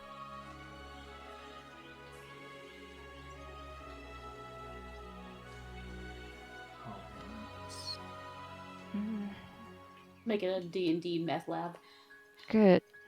I mean, far off. Like, is an alchemist by trade. Mm-hmm.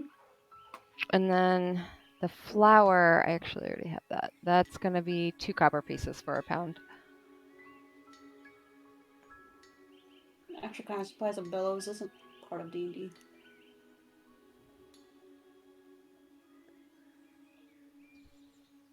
It's not an item, I know, but I was hoping you might be able to procure something like that. A bellows? Yes.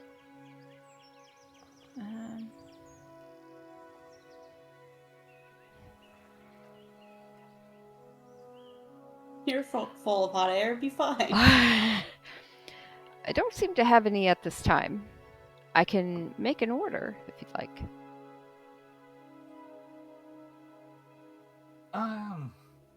If you find one for a decent rate, I'll pick it up, but I'll see if Tanto might have one he's willing to spare.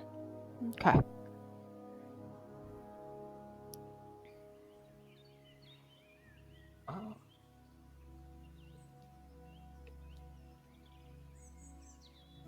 I like spices for cooking. Spices? Yes. Salts, peppers.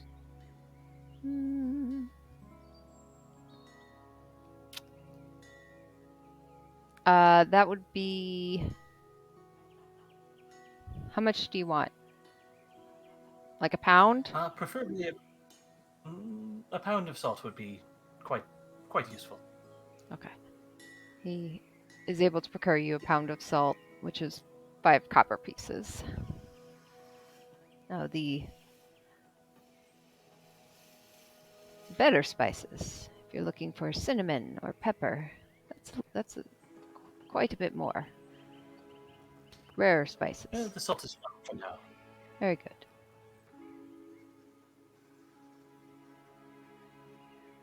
What else? I think that should be everything I think that should be everything I need for the time being, at the very least, unless you have some healing potions.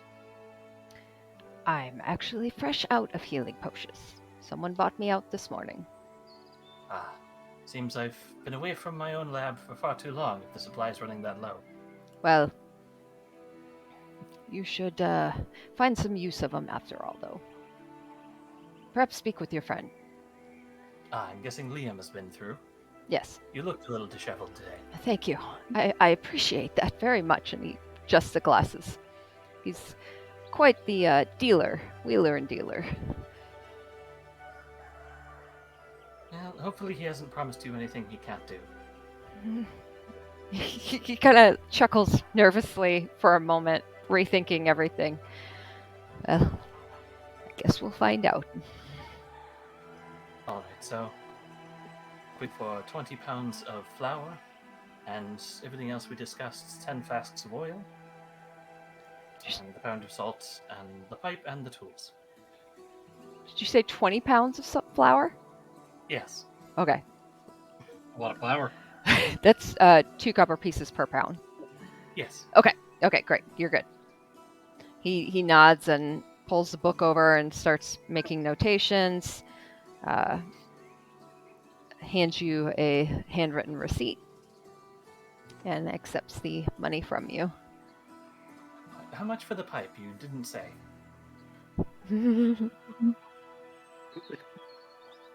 First I'm asking about walls. Now Ooh. looks over here asking about pipes. Which one are you going with, the pewter or the silver plated? Silver plated. Silver plated.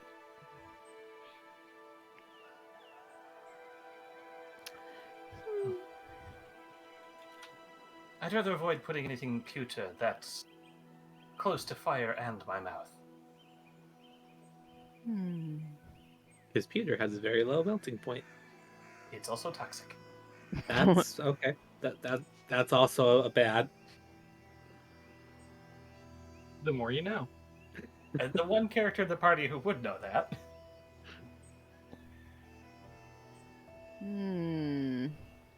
Only toxic if you let it be.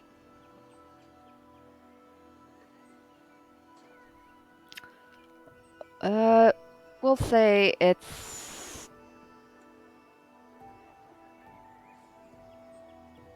I'll figure that out in a minute. Don't forget the hand mirror, too. Fucking hell. All right. Find out the whole store. Perhaps we'll do shopping on the side.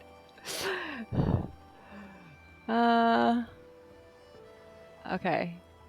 Mirror. Thing is more Mirror really is dealing- 5 gold pieces.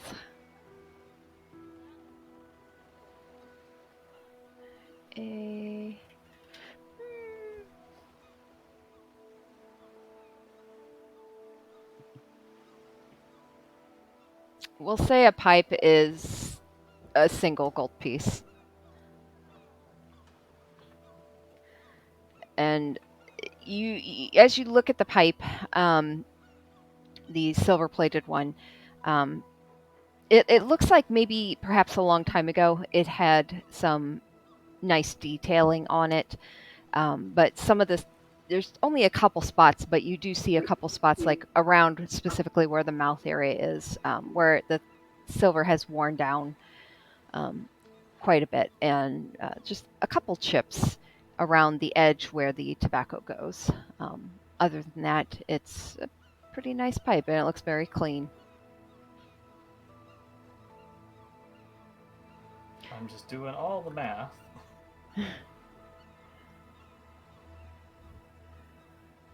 Let's do 1 GP for the pipe, 5 for the mirror, 25 for the tools, 1 gold for 10 oil flasks, 20 gold, 40 gold, 4 gold for 20 pounds of flour.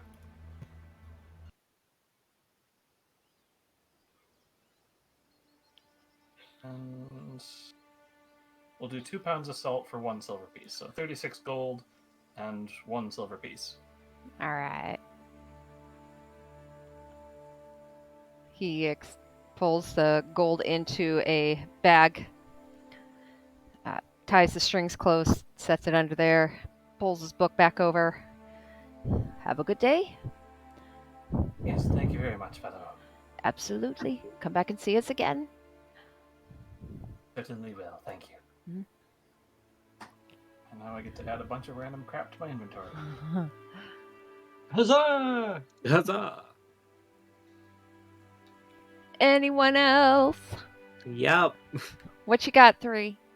Going shopping. Good Lord. All right, anyone else need things? I wouldn't say no to looking for a blacksmith. Okay. Full disclosure, it's a really quick. I'm just looking for another dagger. Okay. We can save you some time, DM. Garp and Liam can show up to the shop same time as me. Flick is also heading to the smith center. Okay. Flick, you're heading to the smith. Yeah. 3, you're heading where? To Valavos? I need to go to 2 places. Okay. One is a place where I think that I might be able to find a courier. So a shop would be nice that maybe they know, or a wagon works. And the other place, I need new clothing because I kind of just drenched mine, and I don't remember the last time that I had new clothing, and I Okay. have money for that now. Okay. Rowan, where are you headed? Going to the pond. Since That's everyone's right. doing something. Where's the library? I'm just kidding. I want to cry. Do you want to do it where we go ahead and take a break? And I don't know what The I'm shop's looking gonna for be otherwise. quick. I've got the shops. I know the shops. Okay, we can do that first, and yeah, then figure okay. out. So 3, we'll say you head towards a clothing shop. Anyone else need to go to Valavos? No? Okay. All right. If there's a courier there, then yes. Okay, Or- there would be at Valavos. Okay, then yes. Okay, so you head there.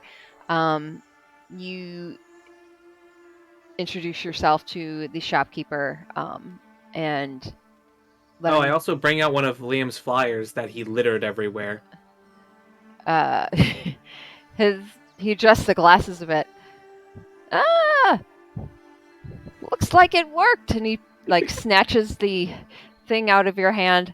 I'll be knickered, and he uncrumples it. Huh. Came through all right, and he slaps it down on the counter. What can I do for you, sir?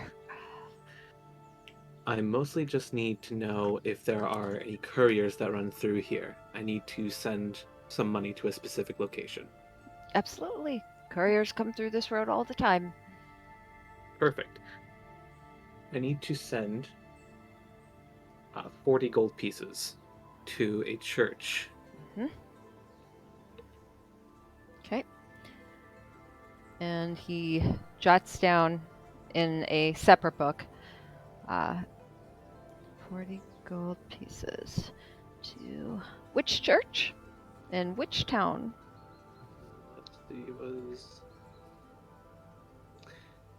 the Temple of the Silver Stars in Silvery Moon. Temple of Silver Stars. We have a courier that goes through that way a little bit, but they aren't due here for several weeks. That is fine, as long as I know it will get there. Okay. Anyone specifically? Yes, if you have a piece of parchment, I would like to write a message as well for them. He pulls out a thin but long box and turns it towards you, pulls open the lid, and there are several different rows of different types of paper, some with hand art on the back of them. These look a bit more pricey, and then just the plain Taken ones off A towards the... plain piece of paper, Okay. and on it he will write a 2-1. I hope this finds you well. From 3.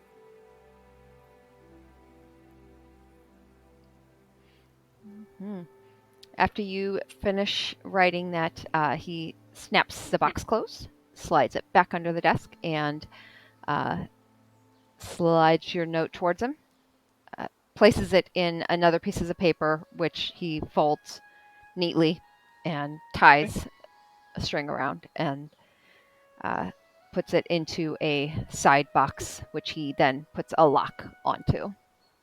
And how much will the courier cost, and the cost of the paper?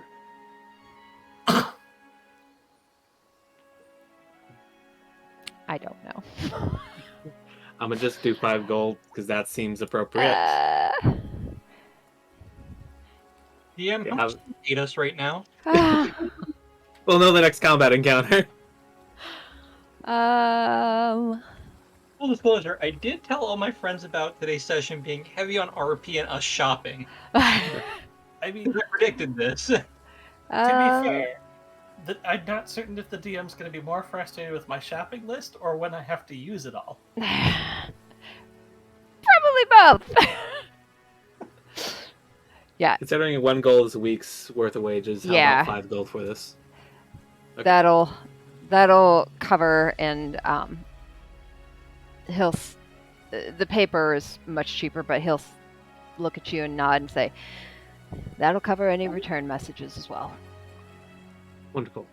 And just one thing, it's a bit of an oddity, but it's an odd thing, but I can't stand having silver on me. Take out the 9 silver and 10 copper. Could I please exchange this for 1 gold? Of course. And pulls out a piece of gold, slides it over, and... Thank you.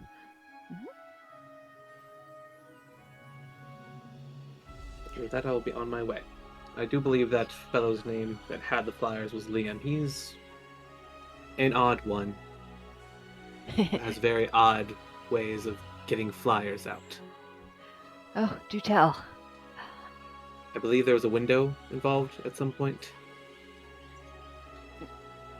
As you walk out of the building, you see him just kind of thoughtfully thinking about this prospect.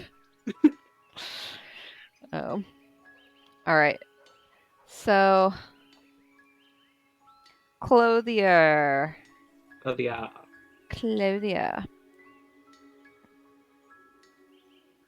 All right, Liam. Yes. You are looking for a clothier. That would be... No, I was looking for a blacksmith. Oh, I'm sorry. Who's looking for clothes? There, 3. Never mind. Okay. Yep. Hang on, I'm feeding my cat. Okay. She's being a brat and knocking on her bowl. So, blacksmith. Good night. I thought you guys would be heading to one of the other temples. No. Oh, that doesn't mean we're not doing that today. We're allergic to going to other towns. Good night. The last time we tried to go to another town, we got horribly lost, kicked around, and ended up turned around so much we just came back to Redlock. Discovered the keep. We also discovered death. And Liam jumped off a flying animal. One of Liam's highlights of last year. Okay. Yep. Why don't we do a 15-minute break, and then we will address the smithy, the clothier, and wherever else anyone else needs to hit up. Sound good? All right. Sounds good. Sounds good. All right. I'm due for a drink anyways.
Fairly warned be ye. I've been listening to weird science in preparation for playing an artificer. That's awesome. I just looked up like bellows and such, and it's not actually something they sell in 5e. No, I said it's not like a. You cut out. I said I looked it up myself. It's Yeah. not really in 5e, so that's why I was thinking. Well, I mean, Yeah, kind of an improv thing. yeah, I mean, it looks like, I mean, I guess it would do, because the only place I can really find it is in like 3.5, D&D 3.5, where it costs like 7,200 gold pieces. That- Like, are You know what bellows are, right? yeah, There's no way it would be that much. You're talking about like a little handheld one Yes. though, because bellows can be like the whole thing that Yeah. feeds like a blacksmith Yeah. forge too. Like that's We're looking for just hand bellows. yeah. So like the thing that people use in their fireplace. right. That's exactly what I'm looking for. Okay, I don't have any idea what to place on that. Just make one. I mean, what are you using it for? Spoilers. Well, I mean, because what I'm reading most people say is like for that kind of a thing, they would just sell you a set of tools, Well, like I a type have of tool. smithing. It would probably be something under smithing tools, which I already have. Mhm. Yeah, I think that would be part of that kit though. Yeah. You can also use just your artificer-ness to Yeah. change your tools into whatever tool you want. I mean, yeah, but I was planning something specific. Any console, or if it's any help, they go for like $20 on Amazon. So whatever that is in D&D terms. So like 1 gold. Well, 1 gold is about $350. I'm still getting used to using all the different currencies. All my other games just go by gold because it's easier to keep track of. I like having the different currencies. It gives it some more flavor. I agree. It's also harder to keep track of how much is valued.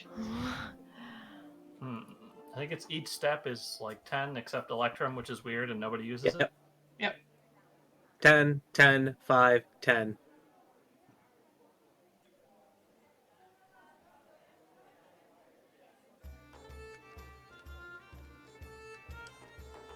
So I completely got hung up on there on whatever I was trying to do with my backstory because I realized it's been so long since I actually wrote my backstory that we've done anything with it. Like I dove in immediately into combat and I'm like, what am I even trying? There's something I need to be fine. Yeah, so I'm just gonna call me a fail for today and I'll revisit what I'm trying to do there.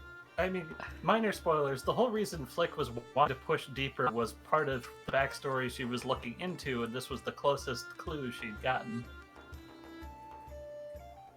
So we're going back, is what I'm hearing. Not directly. She's got another lead now. Okay. Well, Okay. I am I'm looking, bear with me, I'm looking at like what the cost of, basically what is involved in a bellows. So like wood and leather, essentially. I'm kind of trying to base it off of that. I mean, I'd say maybe base it off the smith tools and cut it down because it's a specific tool.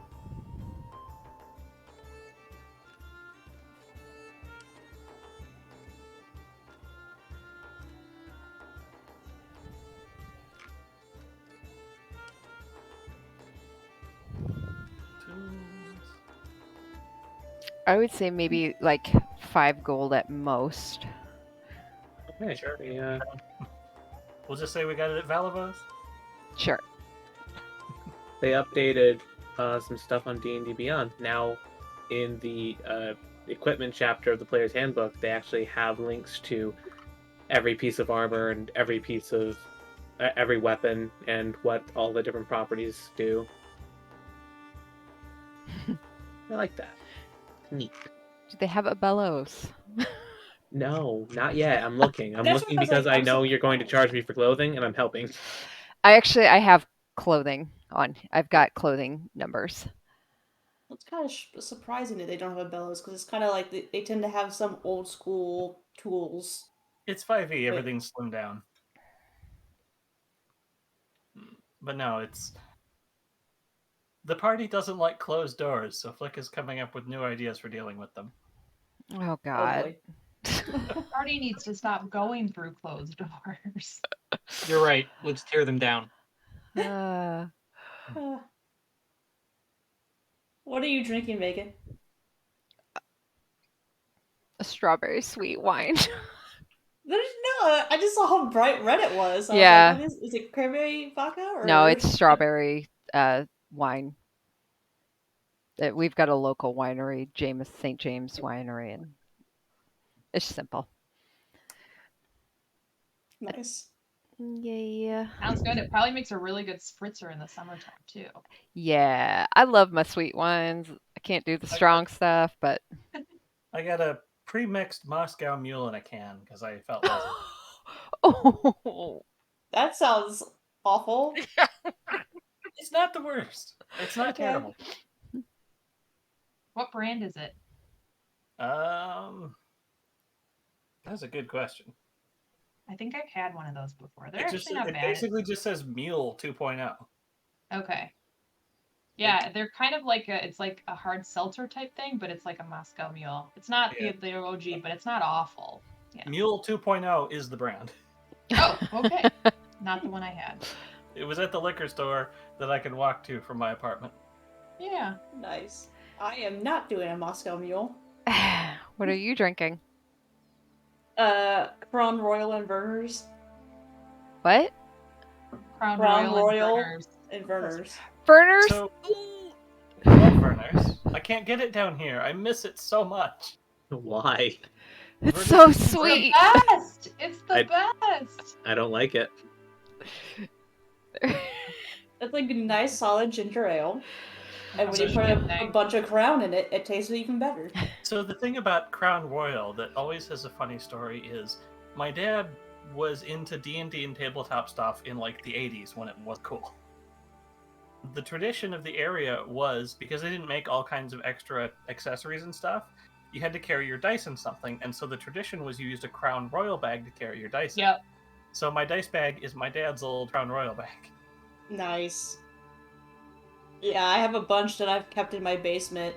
But I buy the gallon size practically Crown Royal, like the biggest box you can get. Oh, and So my dad my gave Crown Royal bag is a wee bit too big. my dad gave me all of Or your his dice collection's too incomprehensible small. dice that no one knows where they're from, which I posted a picture of. If anybody can decipher what these dice are, please tell me. All right, let's see. Was that picture that you sent earlier? Yeah, been check. I have no idea. I would assume it's from some other tabletop game or something. The dice are older than I am. That's sweet. My dad had them. He didn't remember where they were from. They're really bizarre, and some of them are kind of super cursed because there's an 8-sided, but it only goes up to 4, and it has three times on it. At some point, you're probably going to summon some greater demon or something into our world. I mean, if I'm using them, maybe, but I can't use them because I don't know what they mean. Put them away. Can you Google reverse image search that I just image tried you it. posted? Okay. Did it give you anything? No, it didn't give me anything for that, but You might have to like slim down the image and do like one die at a time, or just one row of die at a time, or something like that. I do have a picture that just has 1 die in it above that. Oh yeah, let's try that one. And this is like stuff from before I was born, even. Because my dad used to go to like all the gaming conventions in the 80s when they all got their start.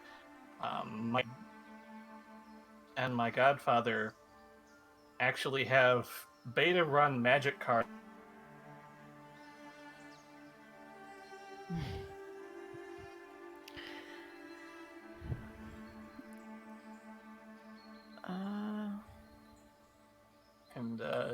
like the most famous person we knew was the Disney artist Tom Dow. Used to come to our Christmas parties.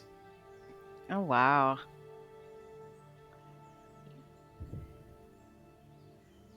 Unfortunately, when he was coming to our parties, I was too young to know who he was. Okay. The funny thing is, I do remember sitting there watching him or The Thief and the Cobbler.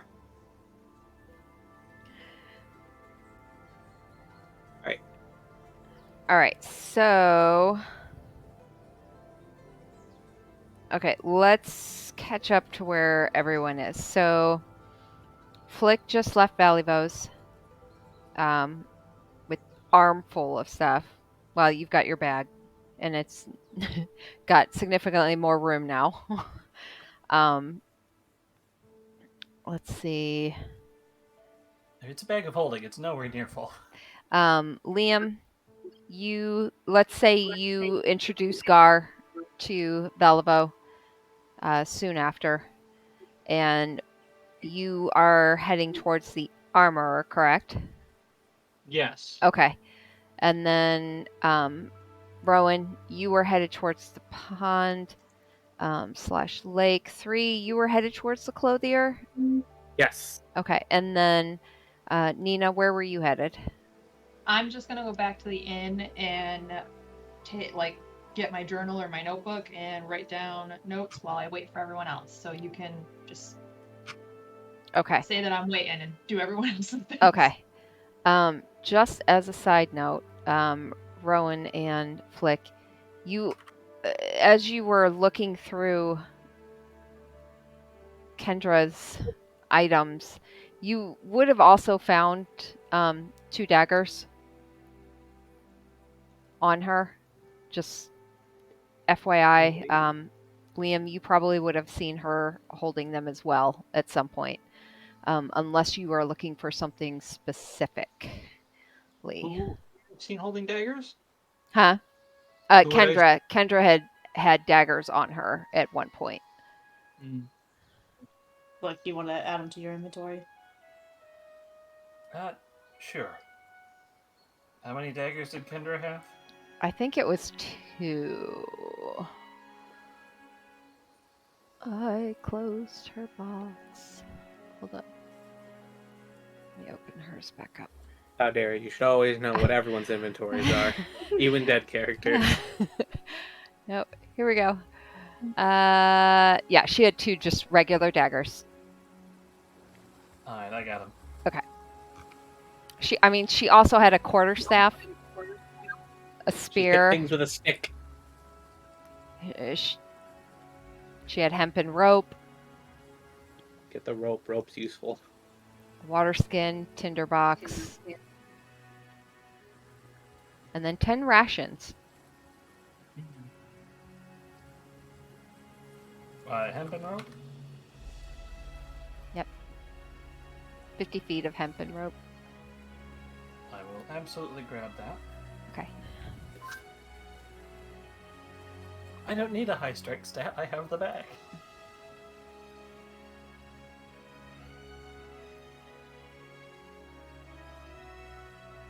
She also had 40 crossbow bolts. We'll take those as well. Do you need those, Flick? What'd you say? I can always find a use for them. Oh. Yeah. Okay. So let's start with 3. Yes. You are headed to the clothier. So you are headed to Helver Tarnlar's clothier. And when you ask around looking for it, you just immediately get fingers pointed towards the area, which on the map, if you're looking at it, it's right here. It's the building at the corner of the road. Okay. They. It's a square 2-story building. It stands at the intersection where the Long Road and the Cairn Road intersect. The signboard hanging above the door is painted with images of a well-dressed lord and lady, one on each side of the board. And there's ornate scroll work, iron bars that protect the windows. Okay. And as you head in, you hear a little bell ring. Welcome! Browse if you wish, or if you have something more you wish to look for in particular, let me know, or my husband. Okay. And you would see the person speaking is a female, a dark-skinned female, and she has her hair, not a bandit, like a headband, full headband pulled back with the hair like kind of froed out beautifully, and well-kept face, in a very form-fitting dress. Not flashy by any means. She seems very practical in her dressing. Okay. Well, it's just dawned upon me. I don't think 3 has ever actually looked for clothing. Um, We're learning a lot about 3 today. She is. You see the woman behind the counter. She is kind of sorting through items and such, and her eyes look up at you a couple times. And as she sees you looking quite out of place, just kind of browsing, she calls back behind her, behind a curtained area. Helvia, there's a customer here for you. And within moments, a man comes through the curtain. This gentleman is much more dressed in fancy clothing, puffs at the shoulders, dual colored. I mean, he is just decked out. You would almost call it gaudy compared to your bard friend, who seems much more toned down compared to this gentleman. It looks very fancy. A kind of hat that sits off to the side with a big plume feather coming out of it. He takes a single look at you, considers possibly going back to what he was doing, but with a stern look from the female, rolls his eyes and walks over toward you. How may I help you? I'm not too sure. I've not gone looking for clothing in some time. Oh, I would But never have guessed. What is it you're looking for?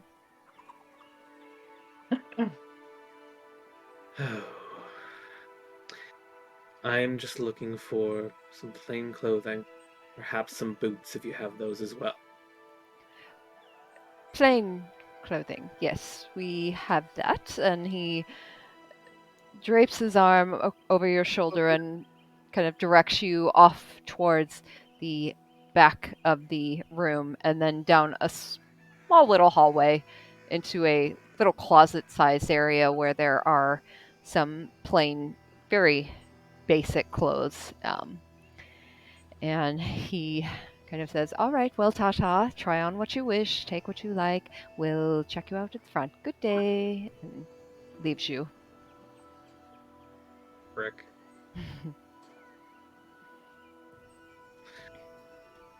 All right, well, trying on some clothing now. Just to see what fits. Preferably in just a neutral earth tone. Okay.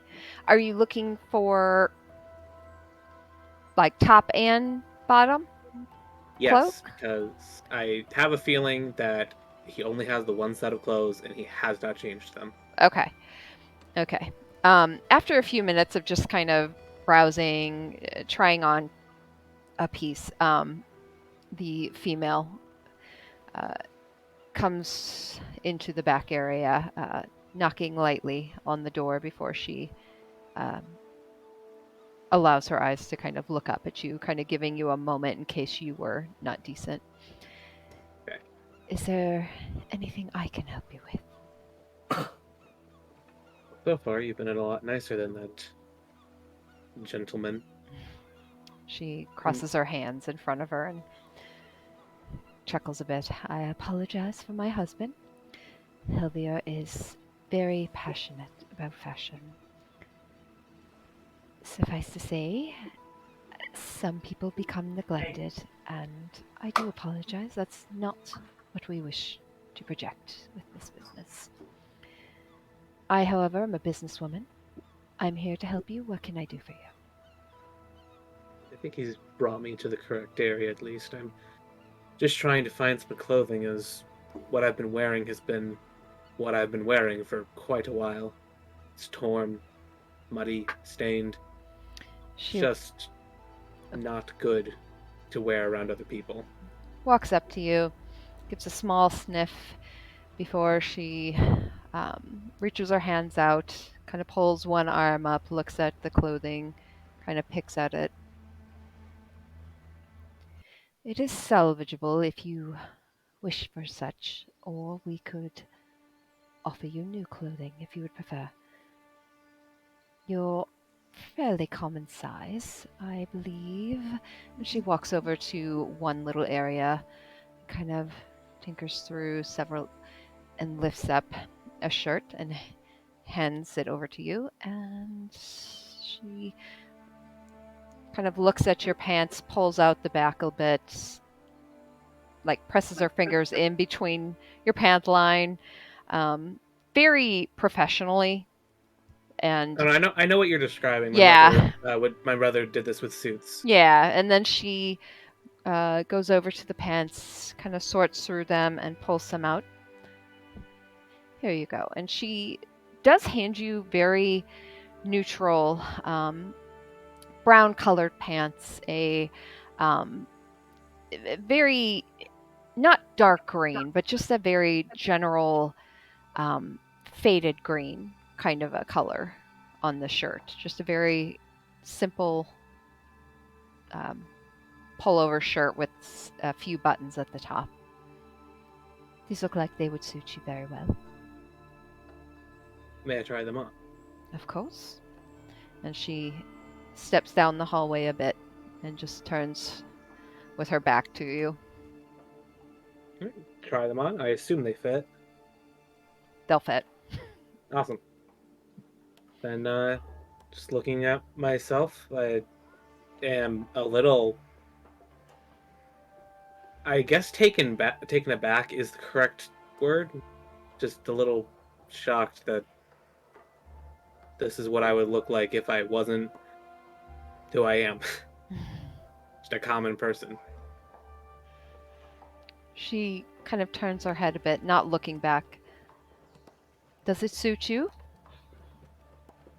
Yes. I do have one question. Can you?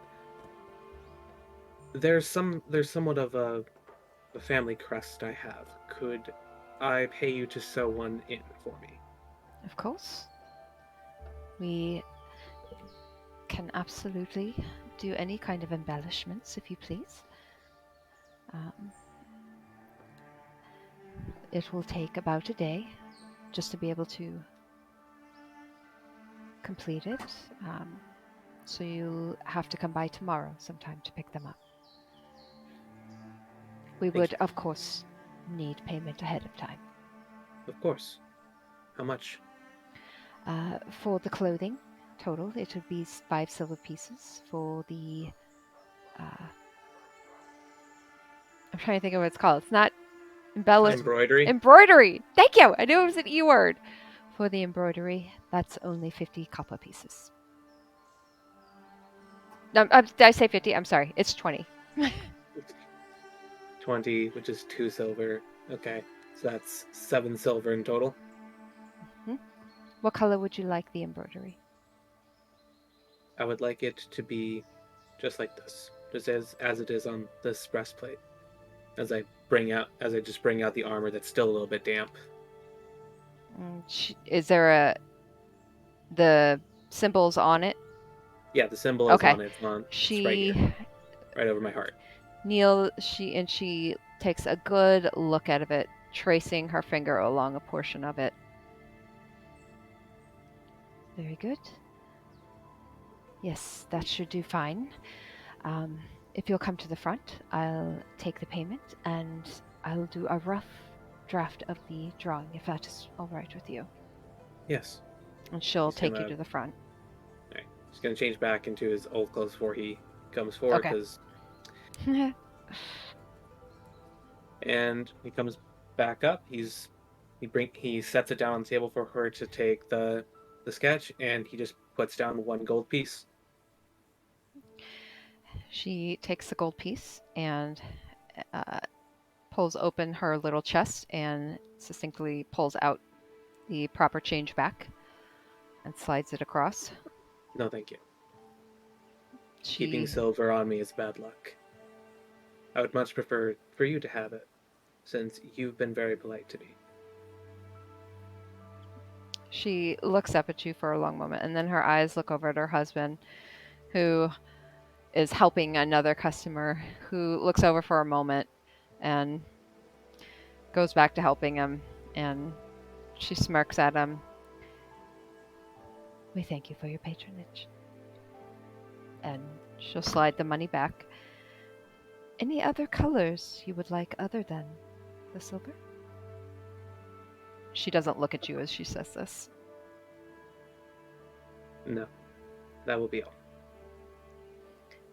What line of work does someone need for this type of crest? It's just a family crest to tie us together, no matter how far we may go. She nods, not looking at you as she makes the rough drawing. Very good. We'll have it by tomorrow. Thank you. Thank you. And he leaves, just watching the man be a complete dipshit and leaving. All right. Rowan, you are headed towards a pond. A very large pond. This is almost more like a small lake almost. Very large pond, but you head up the road towards it. Takes you about 15 to 20 minutes. You split off from the Keldale path in a little open area that to the right that you notice takes you just through a copse of trees where it opens up. The grasses around it just kind of flowing softly. Is there any park benches that sit facing the pond lake? No benches. You do see an individual on the far other end who is over there with a fishing line, just not really paying much attention. Notices you, gives a slight nod, but goes right back to what they're doing. What about like a pretty big rock or something that's near the edge that I could sit on? Yeah. You kind of head around the edge a bit, and you do find along one side, a little bit under some shade of one of the trees, there is a kind of flat rock that leans forward just a little bit, and you have a seat on it. So I'm gonna take out my warhammer and like sit down with it in my lap. I'm gonna take out a cloth and start cleaning on it the blood from all the fighting we've just encountered. Sitting there and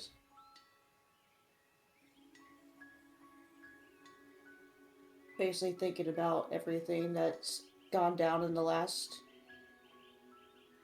week. Yeah. Not even. Um, You sit there cleaning weeks of blood, dust, filth from your weapon. You know, flashes of enemies that you've used it on. Flashes of moments that should have struck true, but just seemed to fail you in that moment. And losses, gains, and you just hear the gentle swinging of the fishing line across the way, hitting the water very repetitively. And it's very peaceful with the swaying of the grass.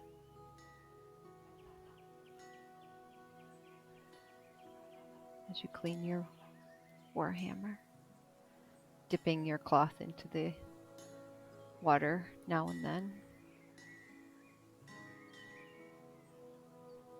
I say out loud to myself, of,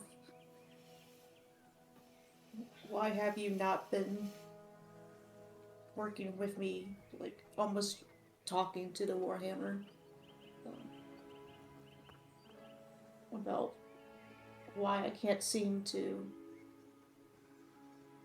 swing with absolute assurance.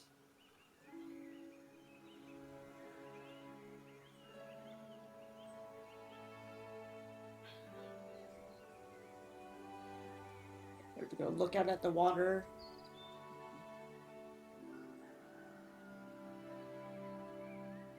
Start to wonder if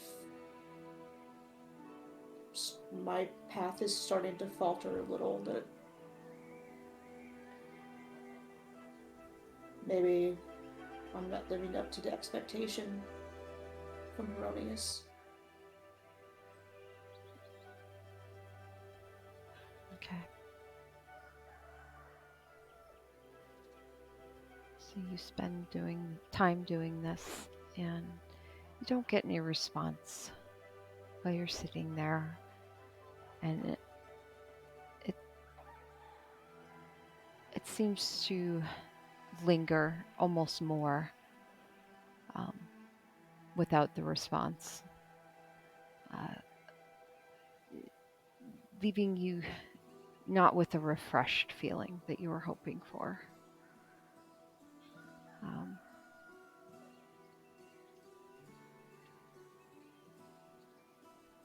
And then after... I just start thinking about... Oh, sorry, go ahead. No, you go for it. I start thinking about the fact that we now have new members of our team, and the realization that we don't know anything about them, and yet they've stuck around and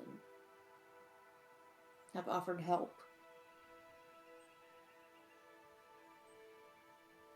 And just kind of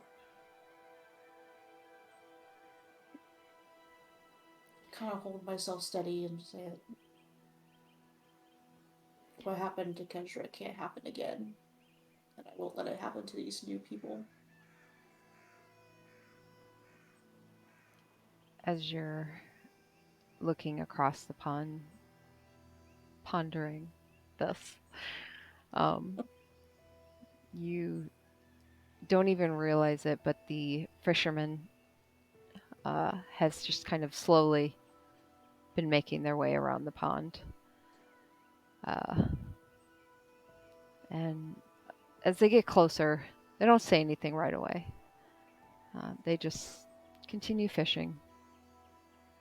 And then eventually, without looking over, they just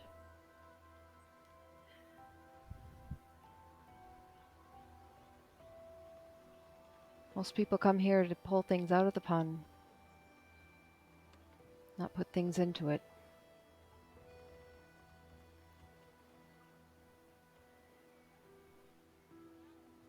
You seem like you're pretty way down.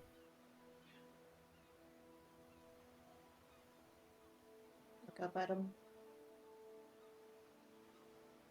Indeed I am, friend.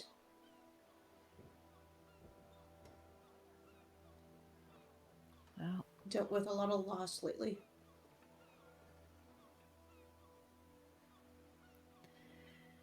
it's a big part of life, learning to deal with loss. Gain's easy. Gain. You get a fish. That's gain. Sometimes you get a small one though, and you have to toss it back. That's loss. Some people though, they get a big fish. And it seems like a really nice prize, but when they lose that fish, you lose it all the more. It feels worse than when you toss back the little one.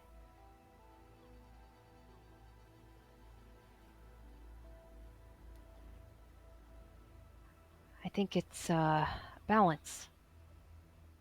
Learning to appreciate the small and the big while you have them.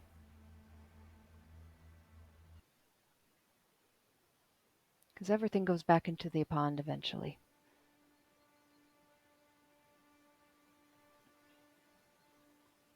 Anyone ever tell you you have a way with words? Nope. Mostly just talk to the fish.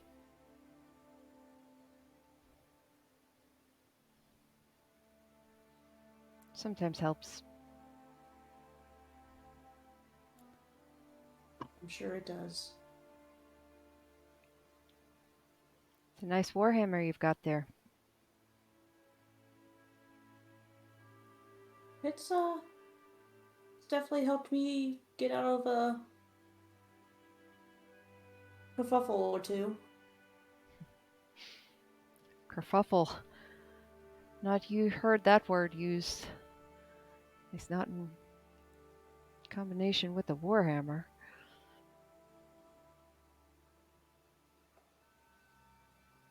Well, it's something that was gifted to me before I left home. Hold it very dear, beyond what it's capable of doing.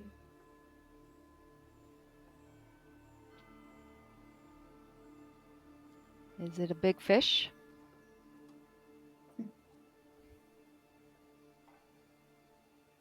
Quite a big fish.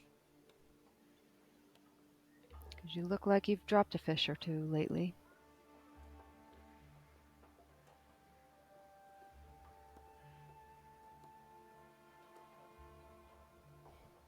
May have been the cause of losing some of those fish. And he looks down at you. Down at the warhammer. And then back up to you. Some people like to mount their big fish on their walls. Yeah, I think their beauty is in their natural habitat. You might be putting too much expectation on that there warhammer. Perhaps the one that gifted it to you. Is it their expectation you're trying to meet or your own?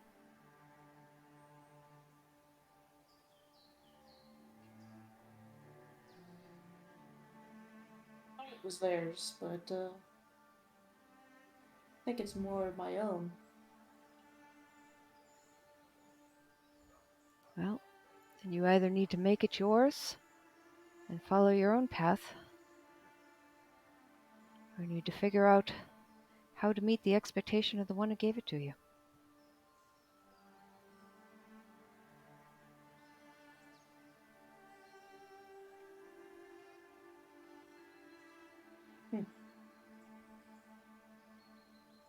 What's your name, if I may ask? Dirgan. Ergen? Dirgan. Duergan.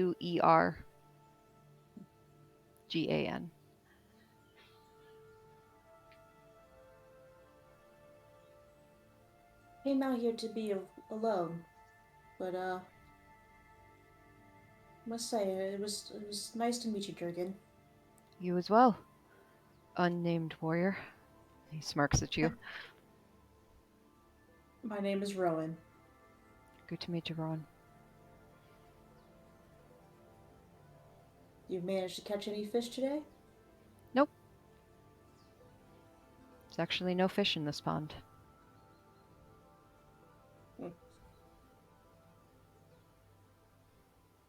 It's about the process, isn't it?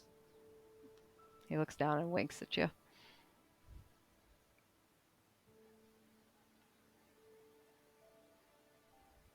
You didn't even question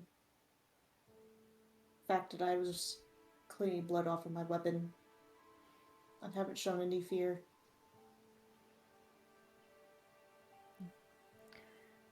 You haven't shown any violence or ill intention.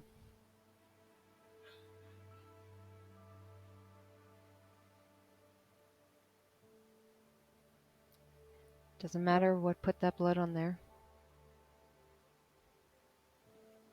Sometimes people just need to walk away from their past.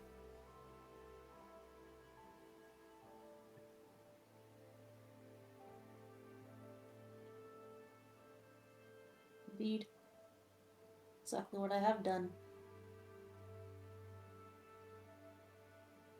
Not all blood spilled is bad, though.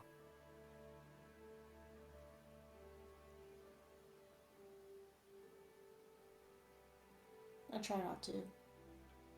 It's a righteous path I'm trying to follow.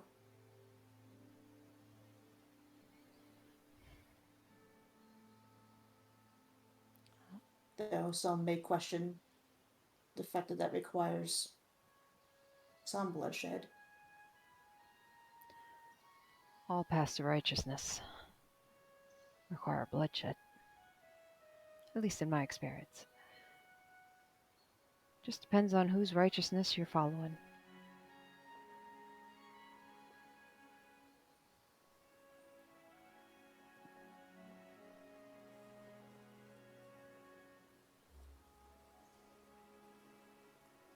Well, maybe, just maybe one day, you'll catch a fish from here. Won't that be a humdinger of a surprise? Never say never. Could not be more truth. He gives you a small nod and a smile. Tips his hat before he pulls his line in, tucks away the tackle, and sets off. Not towards the road, but further off into the trees and hillside. I watch as he leaves and just give a slight chuckle about the whole encounter. Look down at the warhammer, make sure it's cleaned up as much as I can. Turn it over and grasp it and just sit there and hold it for a minute.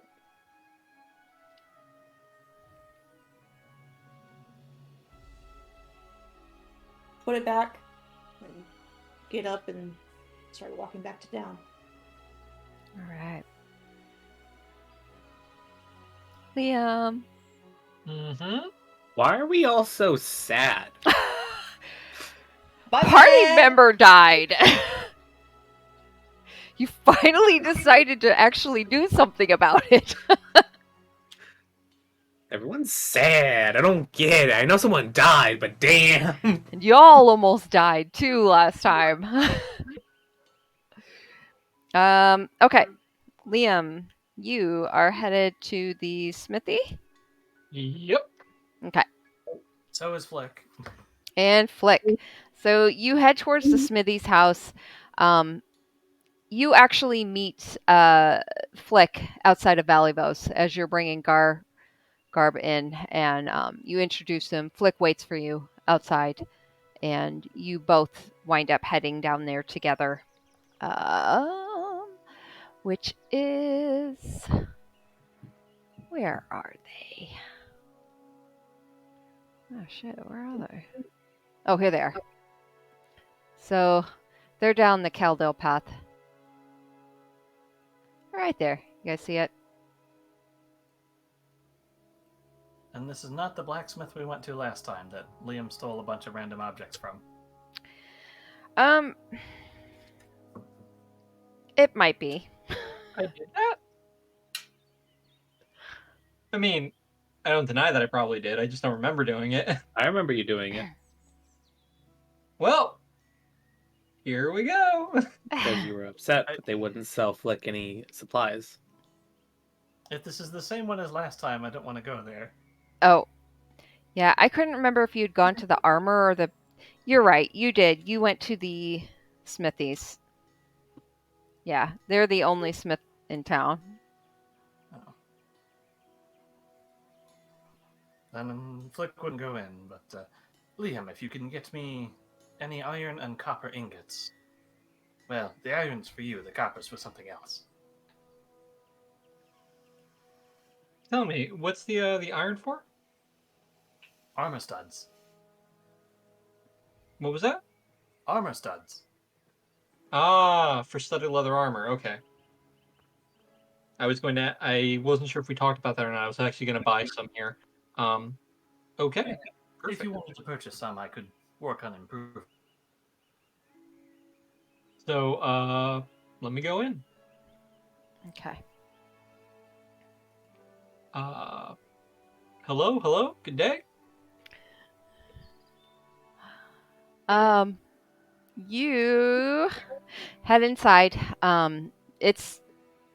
There's not actually a front door. It's mostly you see him working outside, heading out towards a little area before heading back in. It's like barn door size, wide open, and he nods to you, heads back in where the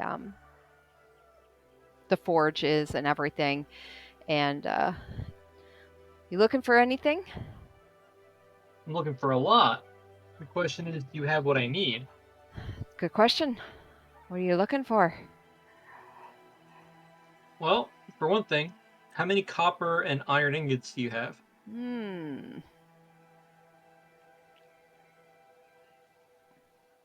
Shit, I thought I had those up here.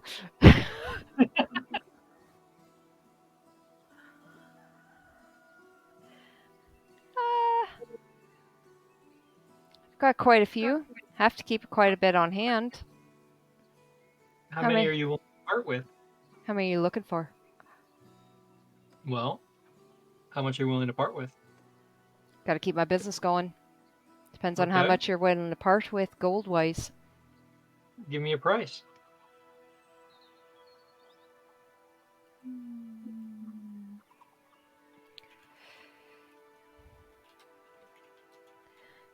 You want iron?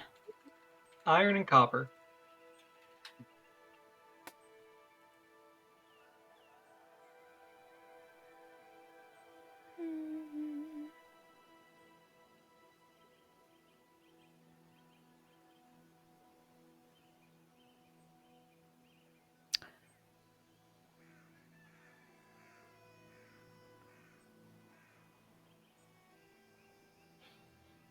All right. So sounds like you're pretty desperate for it. So we'll say an iron bar. I've got maybe 5 I can give you. That'll cost you about 10 silver pieces. Okay. Copper bars. I could give you maybe 3. That'll run you about 20 silver pieces. Why?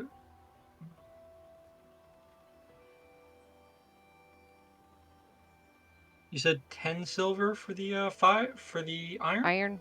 Mm-hmm. 10 silver a piece or 10 silver Total. total? And for the 3, it's 20? Yep.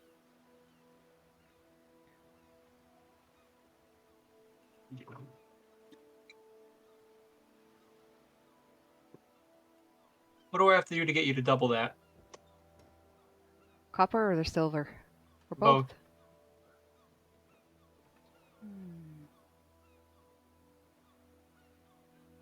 What kind of work do you do?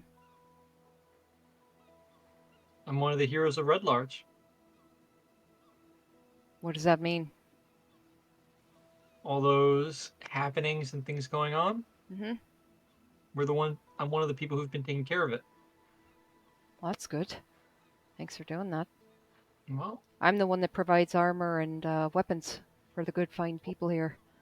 it seems like in that case, I was about to point that out. We can help one another. Sounds good to me. Do you know Valleybow? I do. I have been assisting Valleybow in driving up business for him. Okay. I am willing to do the same for you. In addition, I will advertise your wares as we travel. I will show the quality of your work off because I do need some weapons.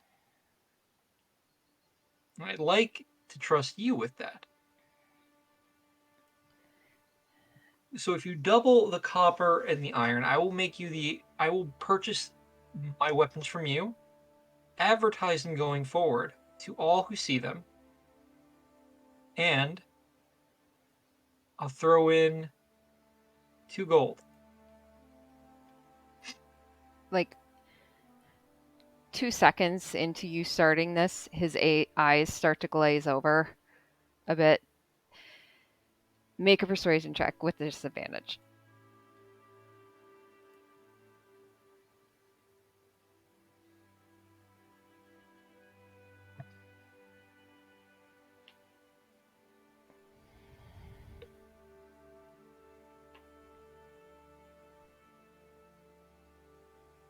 Really wish you didn't say it was disadvantage because I just rolled an 18. So it's an 11. Okay. Sorry, I was waiting to see if you're going to use your luck. Nope. I So- thought about it.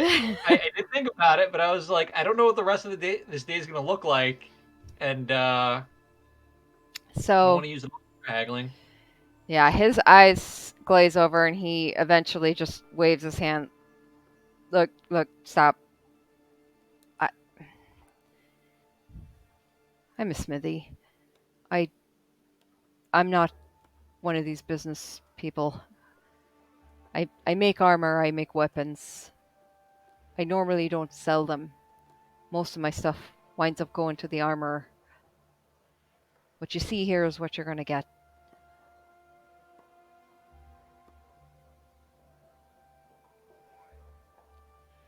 Okay. Do you take commissions?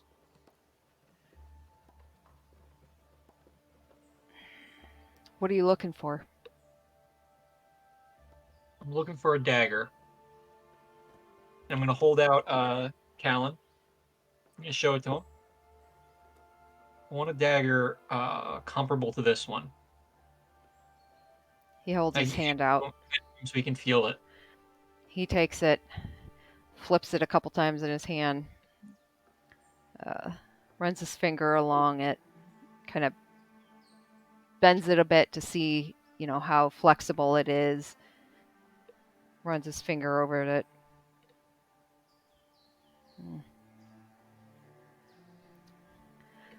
He holds it out towards you, flips it so you have the handle in. I'll take the handle back and put it away. I want one not exactly like it, but I want it to have a companion. Well, that's good, because that's not your regular blade there. What do you mean? I can't produce that kind of blade. That blade's got pretty good craftsmanship, and I say that as one that speaks highly of my own craftsmanship, so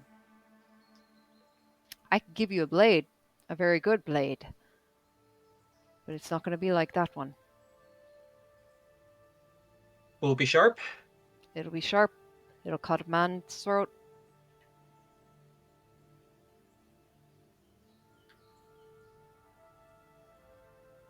How fine is your work? How fine is your gold? Fair enough.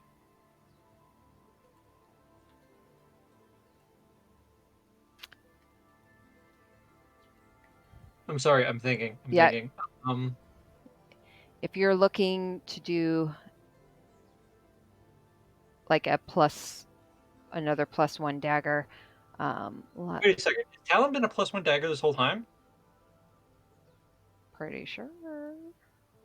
I don't have that down. I never had I that do down. not remember that being ever said. I See. treat it as a regular dagger this whole time, just with a name. Yeah, I would I remember consider. it being. Yeah, I would. You should add it as a +1 dagger. Oh, well, I guess we've just revealed something about your favorite dagger. Holy shit. Okay. It's awakened. I was sworn there was a whole conversation at one point.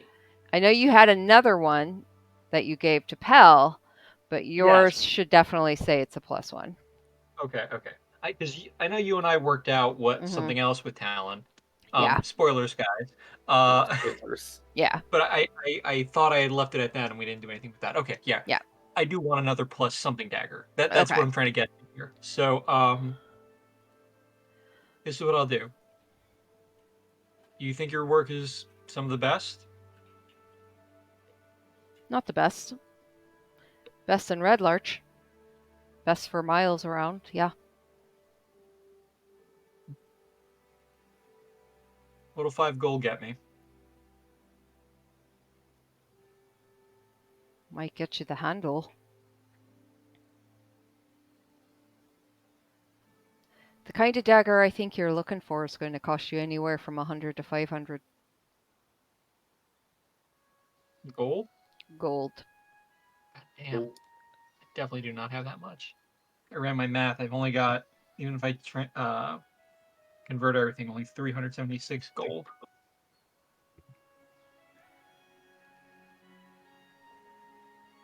Shit. And that's with no decoration or anything on it. Right.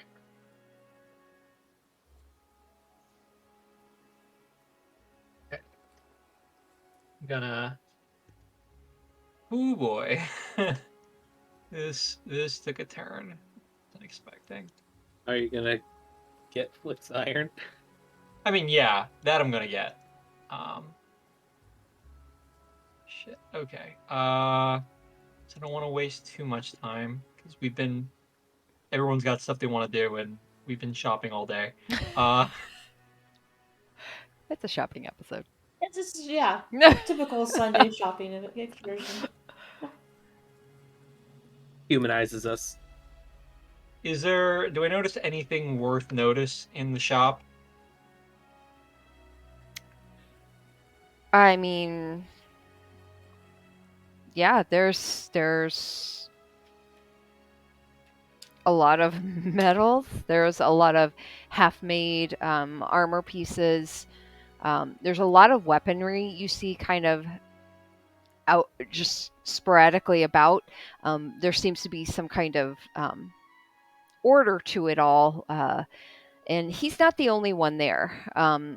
There are other 2 younger men that are also working the area. They hold a vague resemblance to Tantor, which is who you're talking to, Eldris Tantor. But yeah, a lot of the weapons look like they are ones that are possibly being upgraded, pre-owned of such.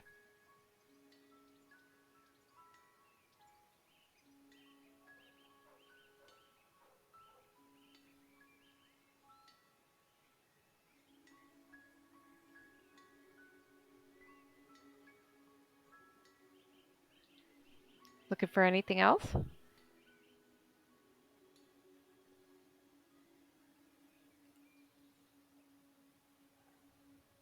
If you give me 10 pieces of iron and 6 pieces of copper, I'll give you 60 silver.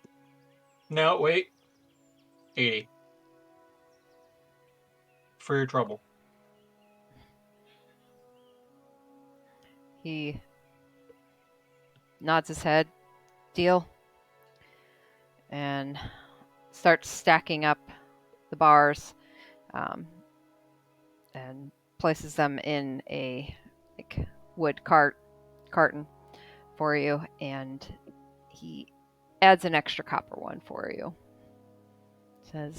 Hands it over. Here's to future business. I appreciate it. Mm-hmm. Okay. Now what I'm going to do is I'm going to go to the armor and see if I can do anything with the armor. But before that, I'm going to go outside and give Flick his or her materials. Okay. Okay. All I heard was a goblin noise. Yeah. Sorry. Thank you for the help with that, Liam. And Flick will hand him 1 gold coin to cover expenses and service.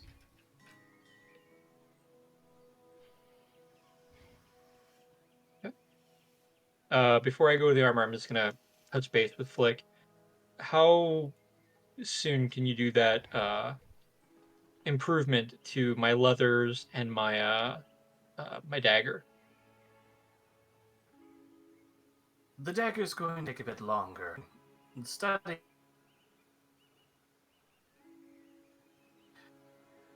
I no, could he's dead. probably finish one of them if I work into the night. Possibly, depending on what the DM says. You cut out there for a second. What would if you work into the night? If I work into the night, I could probably finish one or the other. More likely the armor, I would think, depending on what the DM says. Well, let's focus on the armor. Talon's fine for now. Of course. And then I'm just gonna go to the armor, see if I can pick up another dagger. If you need another dagger, I have. You're what now? We have Kendra's daggers. Fair, but I would like to.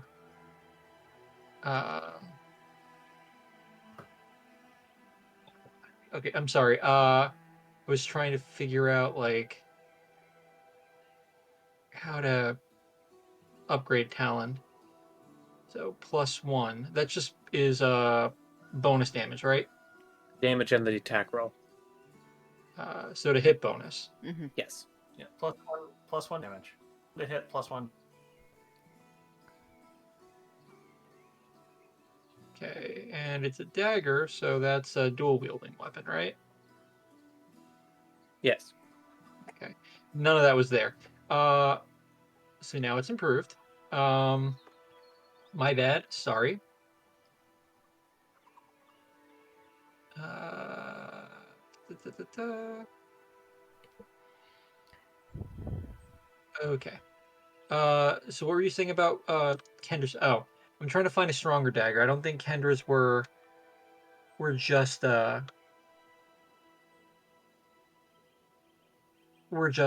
you know. Particularly, Excuse me? they were mundane, normal. Right.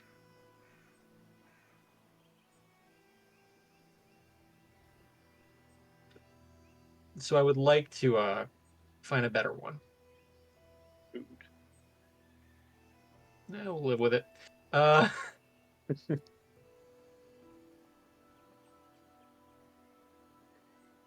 There were 10 iron ingots and 6 copper? No, 7. I got an extra copper. Okay.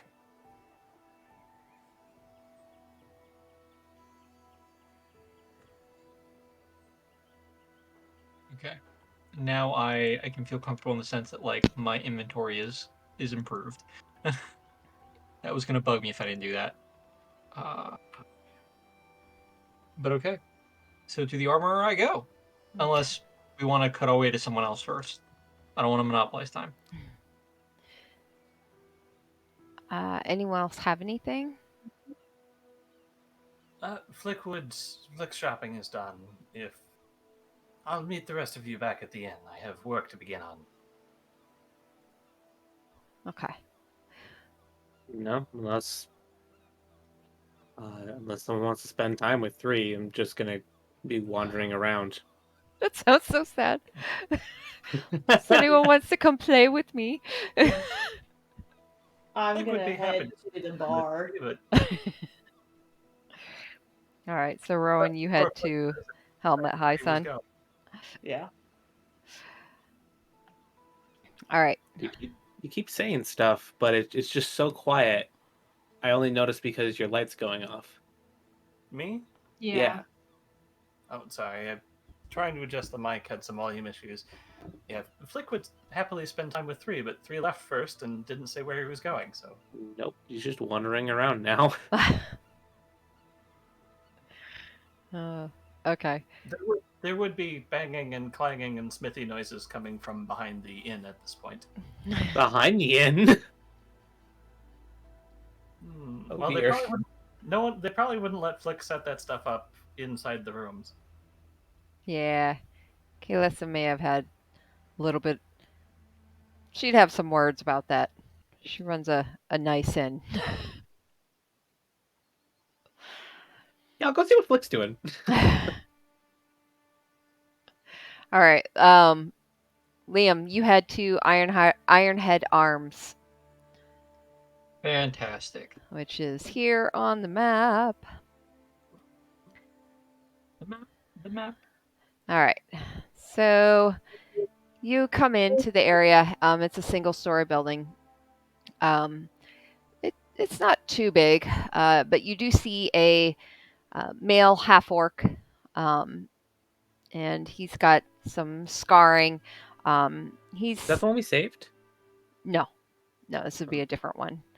But he's got a tuft of hair he has pulled back into a ponytail, and sees you come into the door and gives a form of a smile. Welcome. Are you looking for armor, I assume? Weapons? Armor? Well, it depends. What do you have? And I'll look around. Is there anything that stands out to me? Anything that seems better than the rest? Dagger-wise. Dagger? Everything.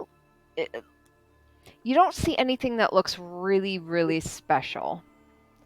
Everything kind of looks very basic. And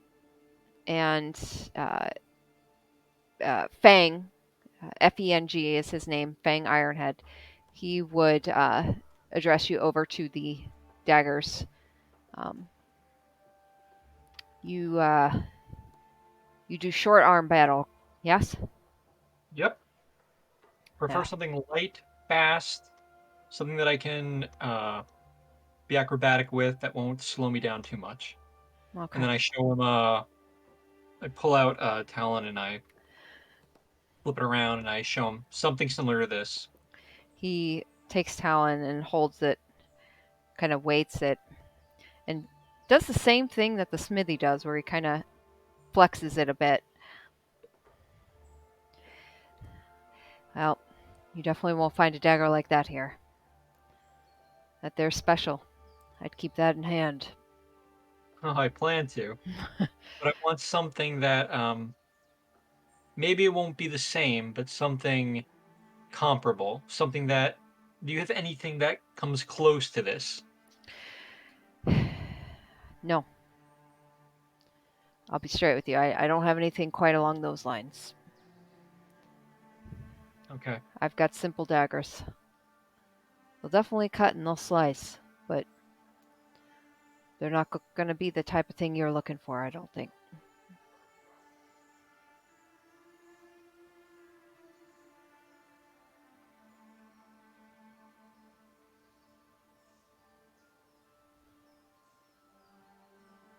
Honestly, those daggers are hard to find. As Okay. a adventuring person myself, I can tell you those are quite rare. More or Do less. you have any, as a fellow adventurer, do you have any advice on where I might be able to find probably a partner to this dagger? Kill a dragon. Most special weapons, named weapons, it's another word we have for them. They tend to find them just randomly. Out in the road, out in the world, hidden away, tucked into small spaces. Like a legendary Pokemon. Got it. Don't know what that means, but sounds about right. It's a country slang term. Don't worry about it. Okay. Okay. Sorry, Well, I don't have anything better for you. I got plenty of other things, but I don't think it's quite what you're looking for. I'll toss him 3 silver and say thank you for your time. He kind of grapples with them and drops one and kind of looks up at you and then reaches down and picks it up. And he's like, "Oh no, sir, I can't. Keep Already it. gone. Keep it as a promise for future business. But if you get any sort of if there's anything that you feel like an adventurer might need to know, keep me in mind. Got lots of stories. You can usually find me at the helm in the evenings. Bunch of old scraggly men. We're all telling our old tales. Okay. Are you meeting tonight? Probably." I'll be there. Drinks are on me. And he holds up the silver. "On me." And my axe. I'm not letting him pay. Saying that right now. All right, so That's all I got. That's all I got. you all wind up back at the inn. Oh, wait. If we're all at the inn, there's one thing I want to do. Okay. I want to go to Flick and I want to ask Flick if she can tell me what the hell this box I got from Valleybow is. You walk around. You search the inn looking for her, and then you hear the ting, ting, ting, ting, and you head towards the back, and you see a tool being like thrown, and then you see her just there in her element, like just working and such. Flick would have stripped down from her armor and is just kind of working over a rather small anvil up on a block of wood to bring it to a usable height. But she's also working with it seems to be a small makeshift forge. She's melted down some of the iron ingots and is pouring them into a bucket of water, a droplet.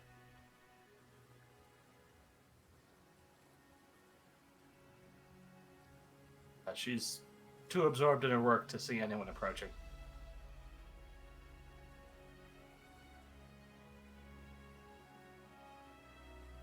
I will sneak up on her.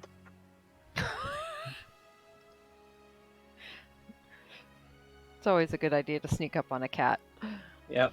It's a great idea. So sneak up on a cat currently holding a crucible full of molten iron. Yeah. Which has a Won't melting go bad point. at all. I like my odds. No, I'm just gonna go with the Flick and get her attention and ask, like, really, Flick.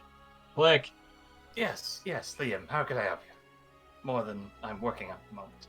Well, I appreciate that, and I'm sorry to take up more of your time, but what is this? And I'll show her the box I got, with the diamond, ruby, and emerald. Mm-hmm. Oh, come on. They're you're mixing 2 generations there, and it um Looks like rather nice gemstones. Who did you steal them from? no stealing. But real quick question: are they like together in like some sort of like pendant type thing, or are they just there? They're Like, in the box. There's small little depressions where they sit inside the box, and they're in like a triangular shape. I found this. I thought it might be something special. Valivo didn't have much information for it. Do you mind checking if there's any sort of magic or any sort of idea of what this item might be? Sure.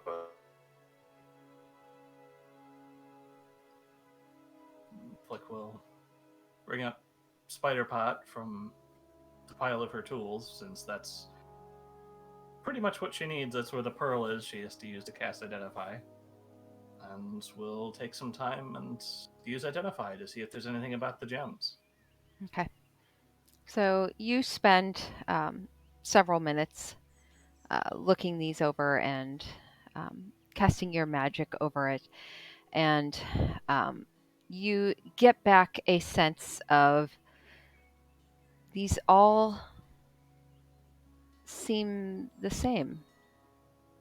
They don't seem like different entities at all. And you get a sense that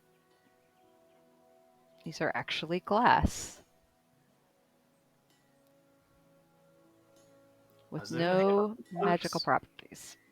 No magic whatsoever? None. Well, Liam, I hope you did not pay too much for these. They appear to be entirely decorative. They look quite nice, but I'm afraid they're glass. Just for clarification, are they just decorative? Because you didn't say they were just decorative. You said they're one entity. They look like they're made of glass, but that wasn't saying that they were just decorative. They are glass. There's no magic in them whatsoever. So Valivo swindled me? Yes. Not necessarily. Well, as far as you know, he seemed to sell you what he thought. He did tell you he wasn't quite sure. I would not. If you got them from Valivo, I would not think too harshly on him. He's a merchant, and he couldn't possibly my kind of services for everything in his store. Well, there's not much I can do now, I guess. I'll just put them away. Got a fake $100 bill. At their value, I'm sorry? you could try selling them to a different merchant and inflate their value. We'll see. We'll see. The price of something is only worth what other people will pay for it. All you have to do is convince them to pay more. Who knows? Maybe these will be something useful later. Because I see that smile that the DM's got. I'm so sorry. No, you're not. You're not. That was great. He deserves it. He swindles everyone. I was literally like when I said it, and did the price. I was like, surely he's not going to go for that. I mean, sometimes you make a You good know, bet. you might have found something amazing. It just didn't. It didn't work out this time. That's not to Sometimes, say it won't in the future. no. Sometimes you gotta roll that. You gotta roll that chance. I used luck on that one though, didn't I? Hmm. Did I use? Yep. I used luck on that one. Good job. Oh, that's too bad. Yeah. Oh well, that's life. So that's all I got. Liam is now gonna, If I guess. if something untoward happens, I could turn one of them into quite a stunning eye for you. We'll see if we get there. But in that respect, Liam is gonna leave Flick to her work and head for the helm. I thought you were going to make a joke, like after that comment, he'll see himself out. I mean, He's upset he got swindled. He can't think straight. No jokes right now.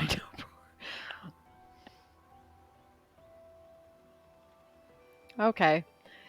Yeah, Thrasher's just gonna go hang out with Flick because there's a lot of noise, and that's odd. Would Nina have noticed this noise from inside the inn where she's been waiting for folks? Yeah, you would have heard it. It's not as loud inside the inn, but you could definitely kind of hear it outside the back. Is there a window above where Flick is working at? Not in the backside. Not in the backside. No one wants to eat and look at a bunch of horse crap in the stables. I'm not familiar with the back of the inn. I didn't know there were stables back there, so. You're okay. This is Yeah. my first time being introduced to anything in Red Larch. Let's see. The 3 is still a little damp, but if Flick is working by a forge, then great. That'll help me dry off. Yeah, the Swinging Sword Inn, it's a 3-story stone structure. It's crowned by a steep slate roof that bristles with many chimneys. Let's see. I admit I'm just assuming the one building back.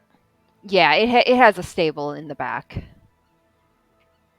But Where is it on the map? it is here. Is it that one? Yeah. Oh no, This one. I thought this was. Yeah. I thought this was the. Helmet High Sun is the one across the street. Yeah, Swinging Sword Inn is the big one. big one. Oh, Yep. It's got stables near the back. oh. Well, that makes a lot more sense. All right, so then Nina was probably sitting under one of these trees that's just like on the north side of the building. And so when Flick came around, she would have gone back and hung out in the back too. So she's probably just back there sitting on something. Nose crinkled at the smell of the horses, but still just writing in her journal, but is near everyone, kind of watching these interactions happen. Reapproaches, lightly tired. I've just realized he still has a backpack full of rocks. 3, it looks like you've done some shopping in town. It looks quite fetching. Oh yeah. And Flick just kind of looks at her own attire, which is... She has a rather well-worn old red dress, lots of holes in it, chainmail, and a heavy leather apron. I guess the pants would be new, but the shirt is still getting embroidered. Oh, Yeah, new pants, not new shirt yet. Flick's clothing is a hodgepodge of clothing and armor and nonsense. Oh, this is yeah. I'm not wearing my armor. I'm just wearing that tattered old shirt. Yeah. Yeah, that is armor. He looks a lot skinnier than he should be. I'd imagine Flick does too, just because of how much she's usually wearing. You ever seen a cat that's wet and all the fur is down and they look? We're just two small cats. Flick's only you guys like don't want to know what Nina's thinking, so we're just gonna keep that thought to myself. I'm also a wet cat right now. Yeah. Just gonna come near the source of warmth with my bag of rocks. Set it down, just sit down near it. What are you doing? I advise not being too close. I'm working.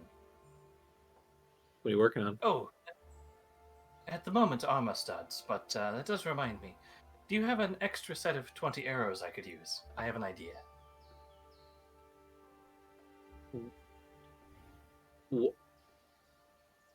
That's a very specific number. Well, making just one wouldn't be particularly helpful. It's always nice to have spares. Well, I can just make more, but sure. And I just hand him my arrows, which I know we haven't been keeping track, but I have 20 arrows in my inventory. So you're giving him all your arrows? Yeah, I'm just giving him all my arrows. I can make more. He knows how to make more. He's had to make more. Excellent. I have an idea in mind for these that could be quite decisive in the right moment. Okay. Well, I guess I gotta make arrows now, so. If you need tools, I have plenty. Well, Like, as all the luck would tools. have it, I have an abundance of rocks with me to make arrowheads. You're using rocks. Yes. I can make you iron ones. Through She did get all staring that at you iron. like that had never occurred to him. She did just get all that iron. We're not living in the woods. We do have. I understand. Or at least I would say that I do. That's just a very hard transition from doing everything myself to having another person here offering to do something for me that I would normally do myself. I mean, you're welcome to do the haft work. I'm not as skilled on that part. And fletching is a little tricky. But I can make you the arrowheads out of iron. They should serve far better than chipped stone. All right. Then what can I do for you? Well, I'm just kind of taking orders to do what I can to keep everyone alive. I'm not certain what could really be done for me at the moment. Okay. Well, Here, pump this, and she'll pass him the bellows and point to the flame. okay. Might help you dry off. You does seem to be clinging a bit. Yes. And by that I mean the smell of damp. I may have fallen into a puddle. Intentionally? Not so. Rocks are slippery. Even if it's happened recently,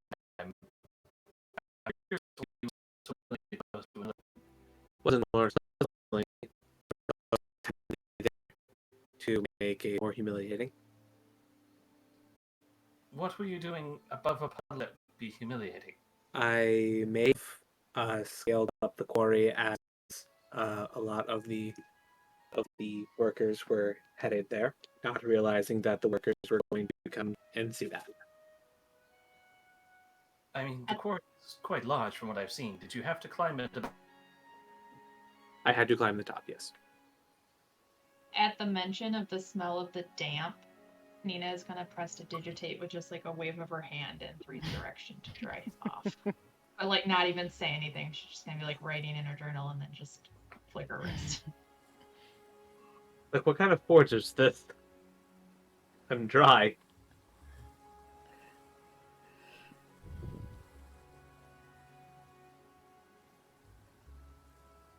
Would you stop? Nina, dear, if you're going to help with the drying, you could help with the flames too. That is like the best idea you've had all day. And she'll like snap her notebook shut and tuck it away and come over.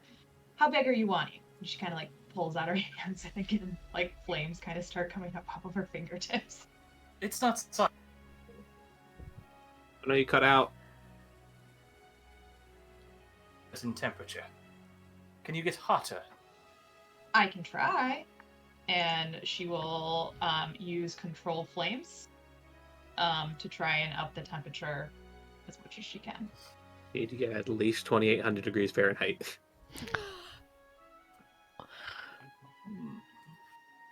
Roll a d20 for me. Just piss her off. and Add your she'll be proficiency. Run hot. With advantage, because 3 is helping with the bellows. That's true. I'm helping! It's true. Roll Okay, with advantage. okay. All right, so that was a 13. That's an 8, so we'll do 13 plus 3, so 16. Okay. Yeah, you have spent so much time amidst flames and especially, you know, with your time amongst other areas, and you just know temperature, and you hear a voice. Softer, softer. No, heater. Hotter. Do it more. Keep going, keep going. And you find you get the right temperature. What the fuck? Are we sure that Nina's not a warlock? Just out of character. I mean, the last fire sorcerer was a warlock. Yeah. So as Nina starts to hear this voice like kind of egging her on, she'll get to just the right temperature and then immediately like snap her hand shut and be like, that should do, and walk back. Sit back down. Thank you kindly. Of course. So, Flick is starting to pour into a bucket, large, about 1.5 inches in diameter bearings. Oh no, you're dying You're gonna cut again. it out. Sorry, I'm fighting because Flick trying to do a scratchy cat voice that's loud is hard. So Flick is creating large, about 1.5 inch diameter bearings that will be split to create studs for armor. But she'll also take one of the iron ingots and cut long, very long, thin grooves in the top of it using her tools. Into these grooves, she'll begin melting. And you're gone. So These grooves. Flick cuts long, very small grooves into one of the iron ingots and melts copper and pours it into these long, very thin grooves, creating long, slender wires. Ooh. Okay. Using those. And she will be making 20 of those long, slender wires, as well as a large amount of bearings to use for studs. And I don't know how much time you're going to allow me to do things. The studs are for using the extra leather armor taken from Kendra's supplies to stud it. And the copper wires will be placed into the hafts of arrows. Okay. We'll say you can make the melt down the metal and get them set for today. And then anything you want to do further with them, we'll probably do the next day. Yeah, taking care of the metal supplies, needing Yeah. the iron studs and the copper wires. Okay. Rowan, are you showing up around this time, or where are you headed? Yeah. No, I would say that I had gotten to the tavern, had Tavern. like 1 or 2 drinks, and then decided to try and find Flick. So. Okay. Yeah. So you have a couple drinks at the helm, and people are consistently coming in and out of there. It's a little bit less during the mid-afternoon, but you hear the tinkering around the back, and as you kind of head your way just to peek around the back at the odd noises, you hear some familiar voices and see your crew all hanging out back there. Liam, are you still back there? I'm at the helm. I was heading for the helm. Okay, you passed Liam on your way towards the back. There you are. Have a successful day.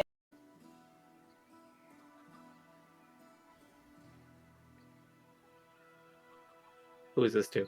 Yeah. To Liam, Liam. the one I'm passing. Sorry, I thought you asked me and gone straight to the thing. That's why I was like, Yeah, I totally just ignored you as I passed you. We are not friends. Yeah, fuck that What? Liam guy. Yeah. I mean, I've got a +6 to stealth. I mean, Oh, it's daytime. Are you trying to stealth your way around the building? wrong.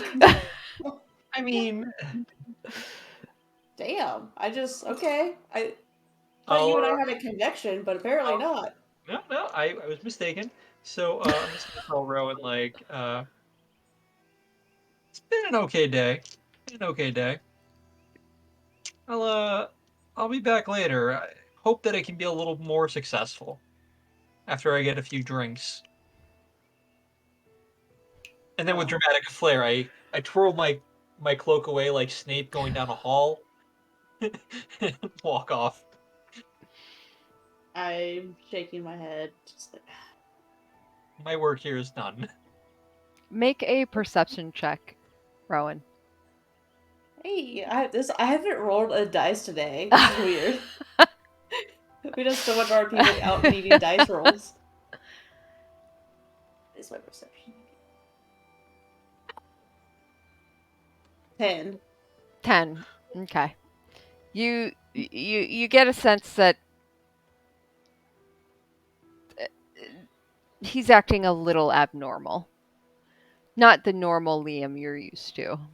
The normal, comfortable interaction you two typically have. You get a sense that something might be a little off. That's about all you can sense. And then I'll just keep on moving and go into the inn and follow the noise.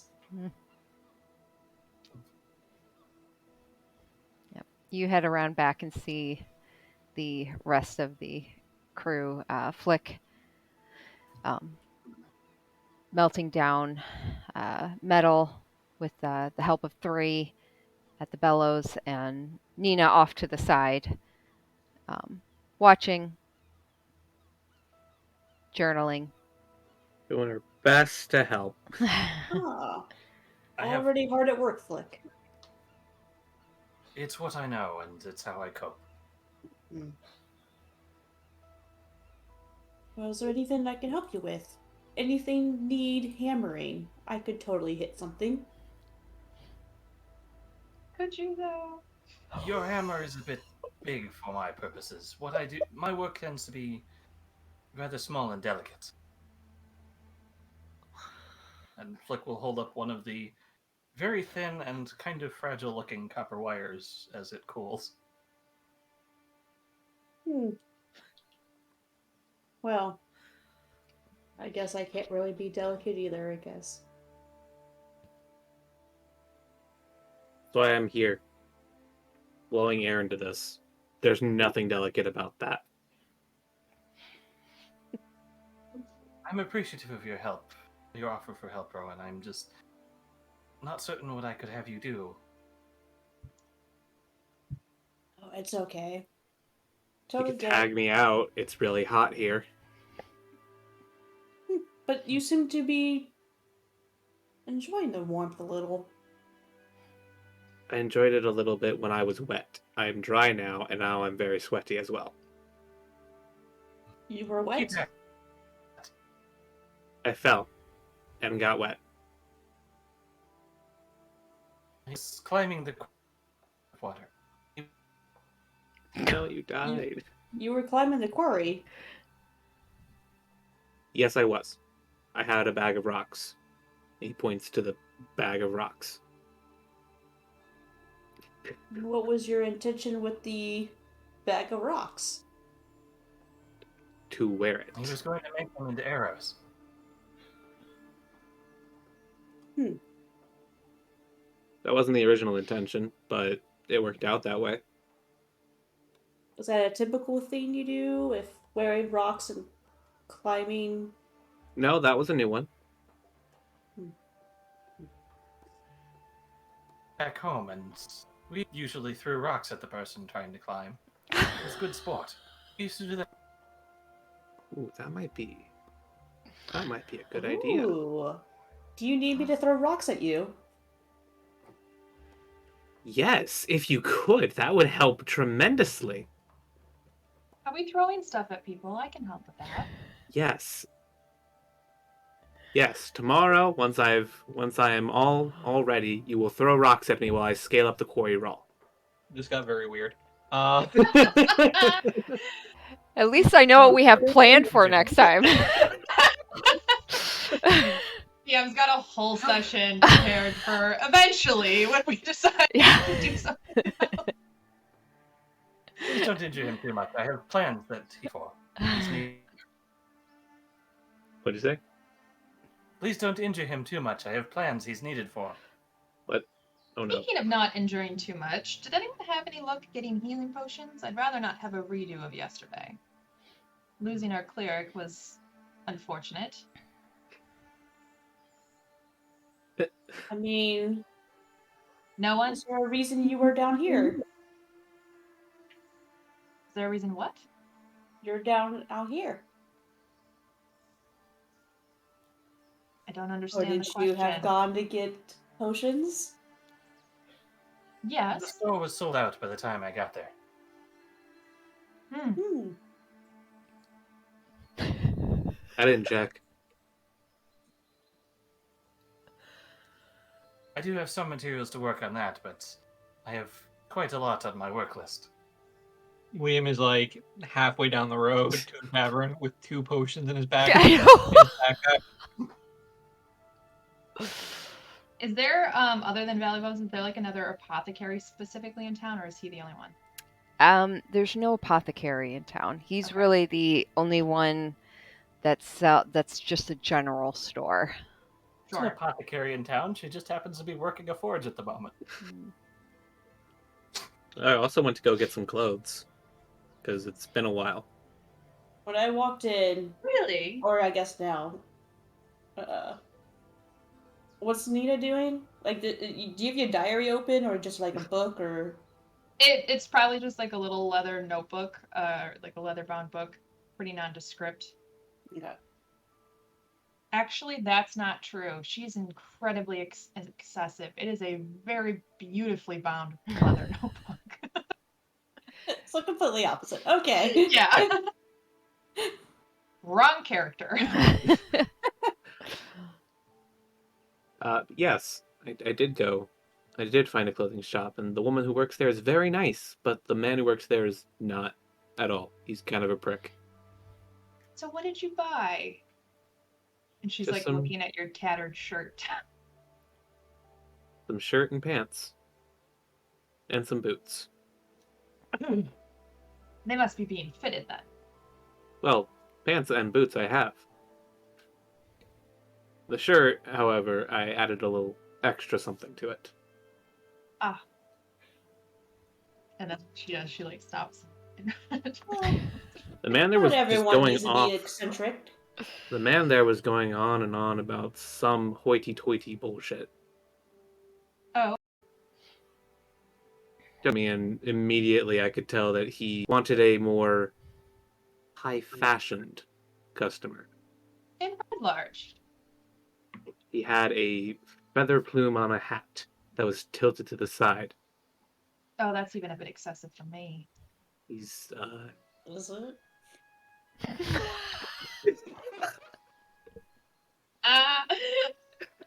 Do I look like I could wear a feather? It'd be incinerated in a moment.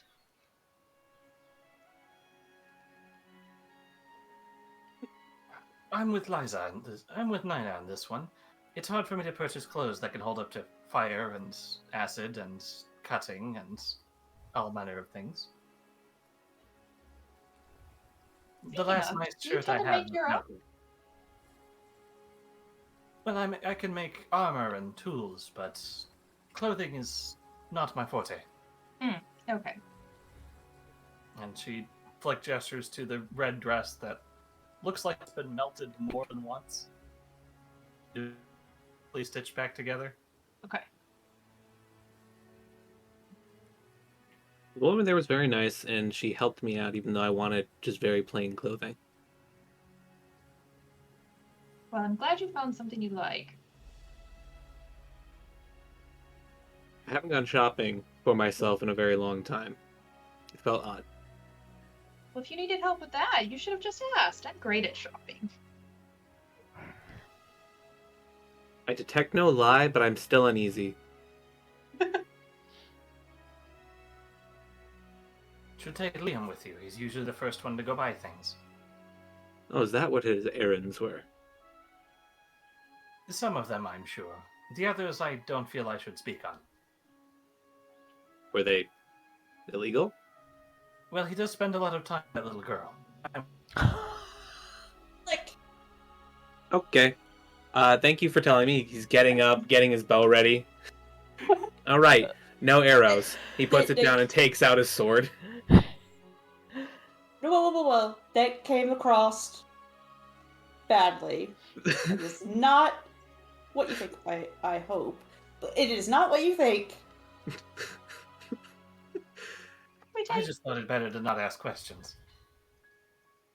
No, No, I think there's questions that need to be asked. There are about several that. that need to be answered. Firstly, is it the little girl we saw last night? The one that runs around with a knife. Yes. Pell, I think her name is, he called her? Is that her? I'm Sorry? not getting an answer. Look at Flick. Yes, the little girl that he gave a knife that runs around. Okay. Okay, so his child. I don't Is think it his child? Why else would you give someone like that a knife? Unless you're an adult, right? Otherwise, that's just irresponsible. He used me as a shield. Right. Doesn't sound very responsible. Actually, where is he right now? I need to speak with him about me using me as a shield. The last I Liam saw does him- Liam. The last I saw him was at the Smith. Don't know where he headed after that. He'll be Wasn't he back around. here asking you a question? What?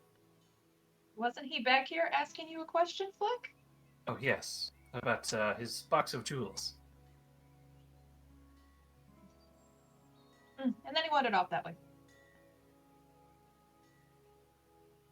Okay. Sorry, I'm a bit absorbed in my work here. Three's just gonna go the way that Nina said he went that way. Oh, I've got to see this. And she's gonna follow up. And I am not saying a thing about having seen it.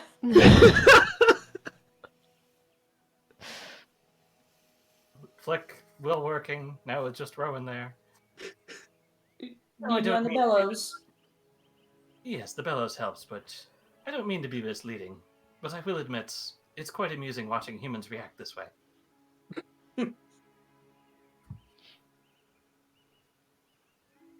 They are an odd bunch, aren't they? Yes, you are.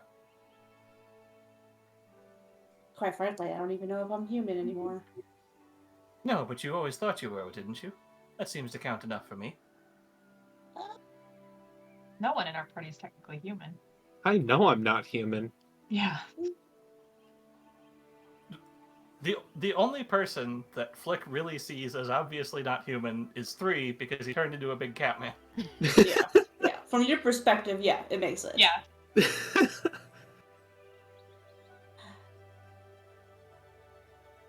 And then there was Sora, who was also obviously not human.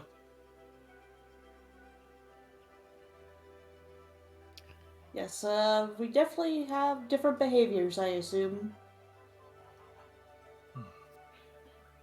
Can't say they're all bad, but sometimes it can be fun to egg them on a little.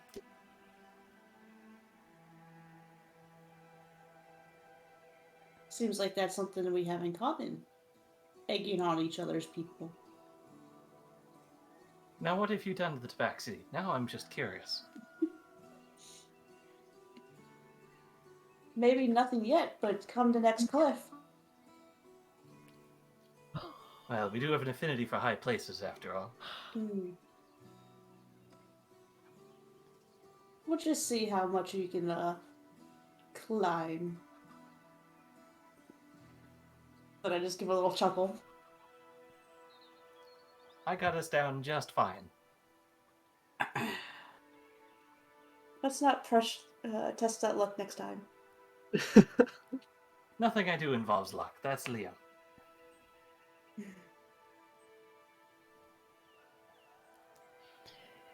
It seems to work with him most times, except for keeping on clothes.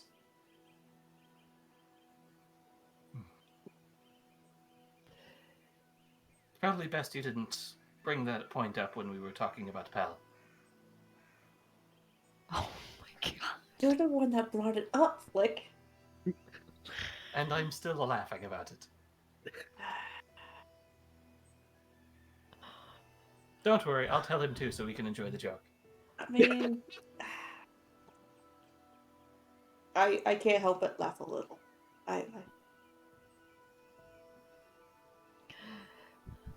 Okay, so Liam, you're headed to the helm. Indeed, I am. Okay, so you arrive. It's at this point we're talking late afternoon. You guys have been running around all day. Flick's been working quite a bit throughout the rest of the day. I took a nap under a tree. Yeah. So sun's starting to set. You're heading in. What are you looking for? Are you just looking to head to a table? Sounds good. Looking for, I'm looking for the guys. The guys, okay. You don't see them there just yet.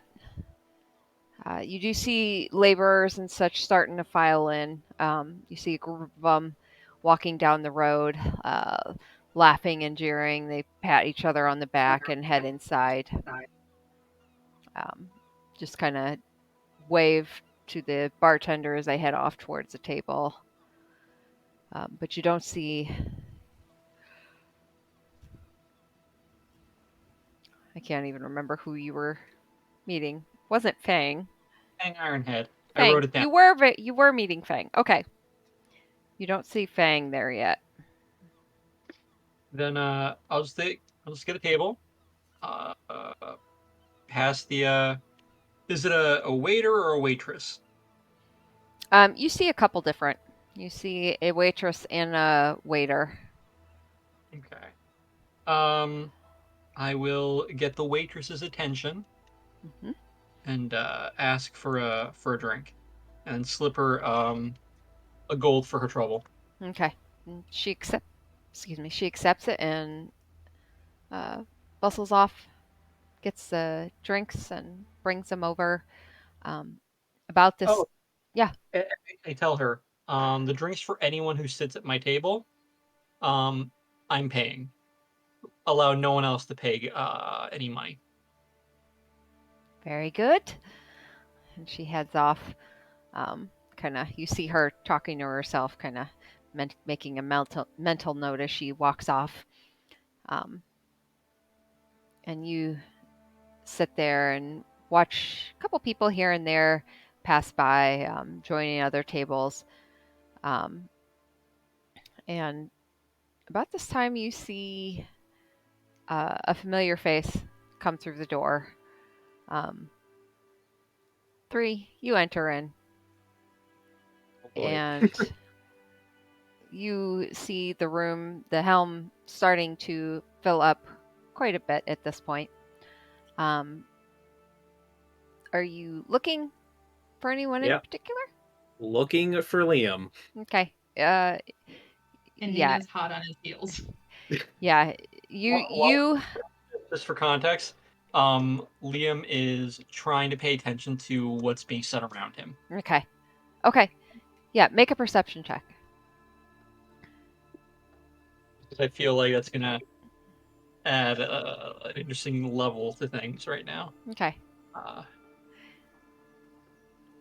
Perception, that is 19. Okay. You hear general murmuring, laughter, just general tales of work, where some of these laborers are speaking of the places they came from, towns across the area that they came in on caravans with when they heard there was work, seasonal work here and there, and telling of old loves, trysts, things like that. Um, and you hear one kind of nod towards the door with a chuckle, something about that one looks like he's looking for trouble. And you look to the door and see 3 come in through the door, take a few steps forward, stop, and start scanning the room. A second later, you see Nina come through the door and almost bump into 3, but then take a step back and kind of watch, almost like excitedly. 3, go ahead and make a perception check. Oh boy. Can it be with advantage? Because if I looked around, I would also. Yeah, be like, absolutely. pointing them out. Okay, that I'm is helping. 15. 15. Yeah, so you are scanning and you hear a little whisper come in your ear. That way. And you look straight where a finger just past your face is pointing, and you see Liam sitting at a table. Wonderful. Just side note, not trying to see if uh 3 was coming, Mm-hmm. more so was trying to listen for any sort of like tips or information for anything going on in the area. Yeah. So Yep. Liam doesn't actually like see 3 coming. Mm-hmm. He's engrossed in trying to like hear everything. Hear everything. Cool. All right. So 3 is going to just walk over to Liam and just put a hand on his shoulder, twist him around, and just punch him in the stomach. I already cleared a DM. It's fine. That is in fact was cleared. Okay.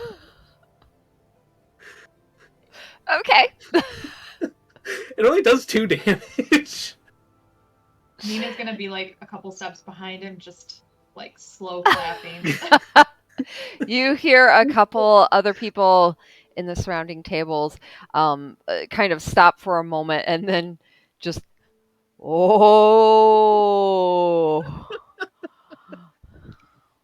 And they are now watching. And I just sit down next to him and just pat his shoulder. Next time, when you use me as a shield, I want you to ask. Okay? I'm gonna look at him, holding my gut, and just say, I'm going to ask you to leave. Okay. I'm working. Get up and leave. As you're getting up from the table, the waitress is come up to the table and she's standing there kind of looking between the two of you.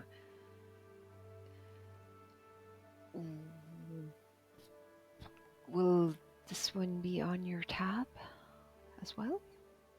Might as well. He's upset that I owe him money.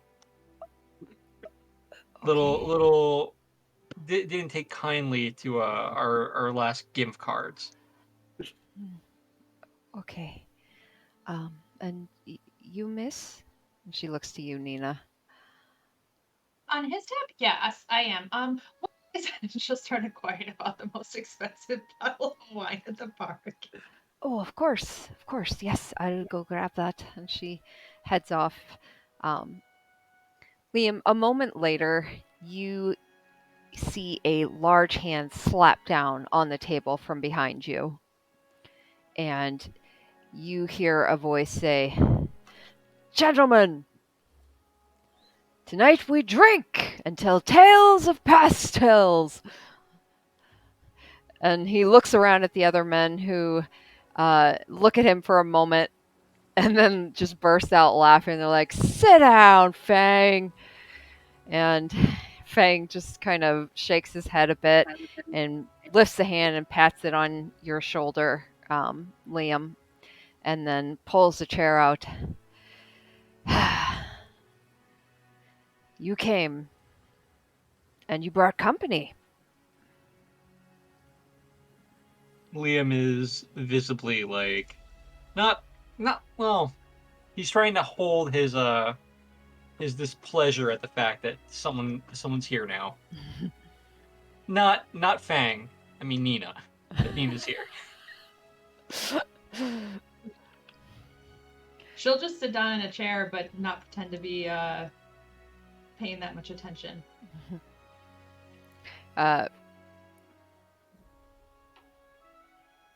Fang looks between the two of you for a moment.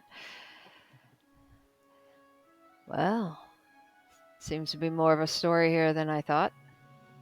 Go on. He sits back, leans back, and crosses his arms across his broad chest. Have it out. May as well. If we're going to have drinks together, we need to just air it out. It's usually best. Have what out? Did you need to be alone? I didn't think that was made clear, Liam. that there's nothing to air out. We're here for stories. So I as do love long a as story. you're able to tell a story, um, you're more than welcome. But first, I'm more interested in your stories, Fang. And you, gentlemen, please tell me, what tales have you had? Tell me of your adventures. I'm interested. I mean, I used to be a mercenary sellsword. Oh, Mostly traveled with the caravans up and down the long road. Helped protect them. did you ever see anything interesting on the road? A lot of things happen on the road. A lot of Such as? interesting. Ah, I mean, quite a few scuffles along the way. Fang, you're being too modest. Well, Tell me. I mean, what are you looking for? Biggest things I've fought? Biggest amount of groups we've fought? Well, tell me, what's the strangest thing you fought?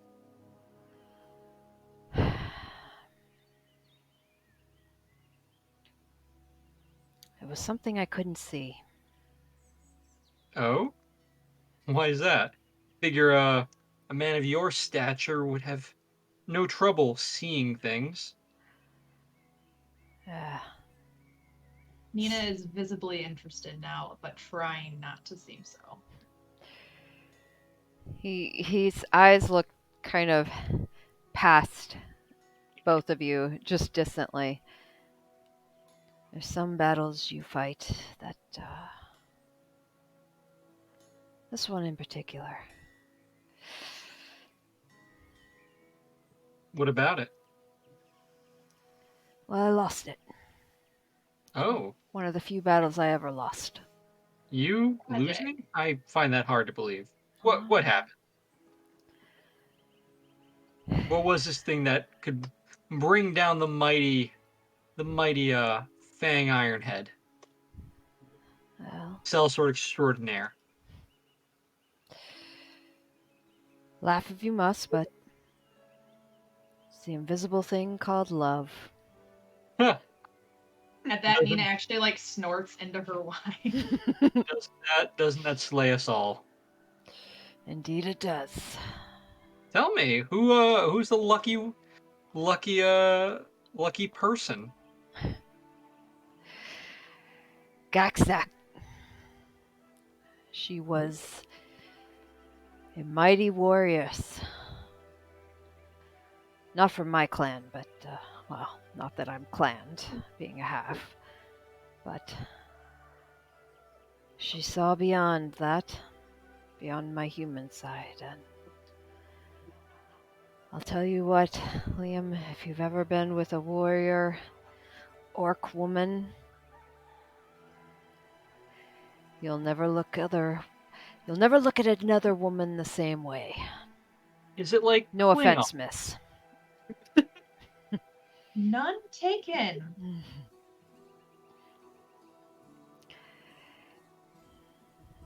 Interesting. What Whatever happened to her? Well, her clan called her away. She had to go fight for glory and honor. Whereas I was not invited to her clan. Such is the way. This is the way. But that's alright, because I found my place among the good people of Red Larch. Here, here. He hears The a red line. few other people around the way kind of lift their glasses, not quite even realizing what they're doing it for, just hearing a general hey. And Huzzah! what about you, Liam? Toughest Well, enemy you have ever fought? I've been around. I uh I fought a manticore in the air. No shit. No, it's true. I we were tracking a manticore. I fought it. I wanted to bring it down. I jumped off the... can't even remember what it was. Was it a bird or a horse? Something in the air. In any case, I ended up on the manticore's back. Hundreds of feet in the air.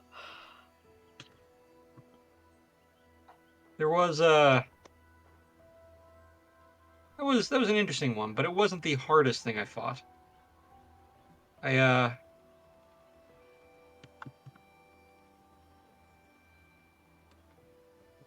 Can I roll insight to see if I think he's lying or not? Because Mina Yeah. definitely thinks he's lying. about the manticore? Yeah.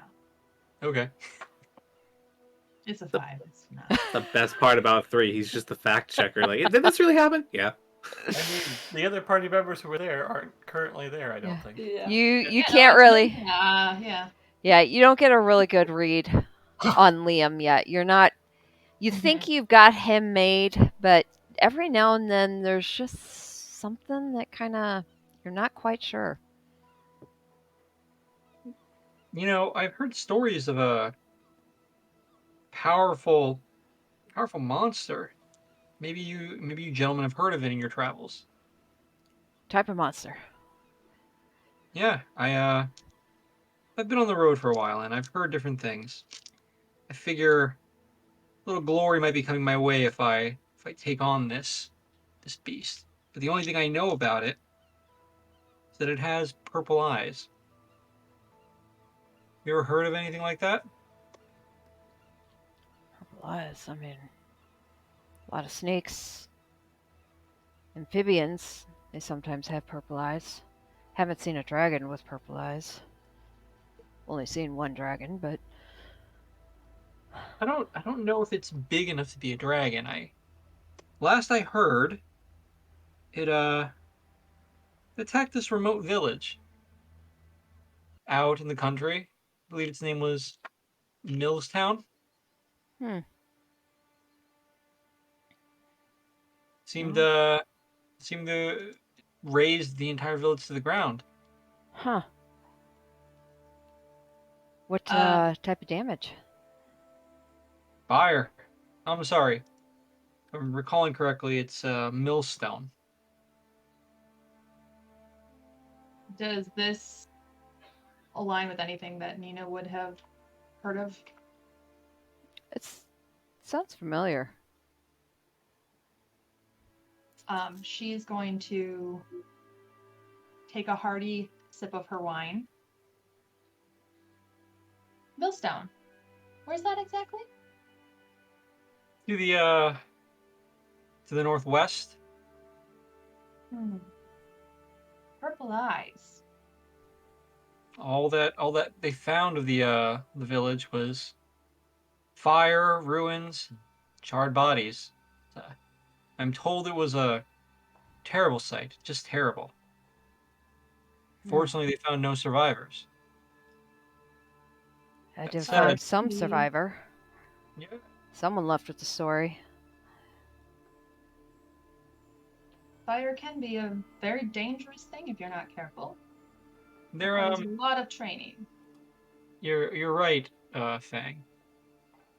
There was apparently one survivor. A young boy.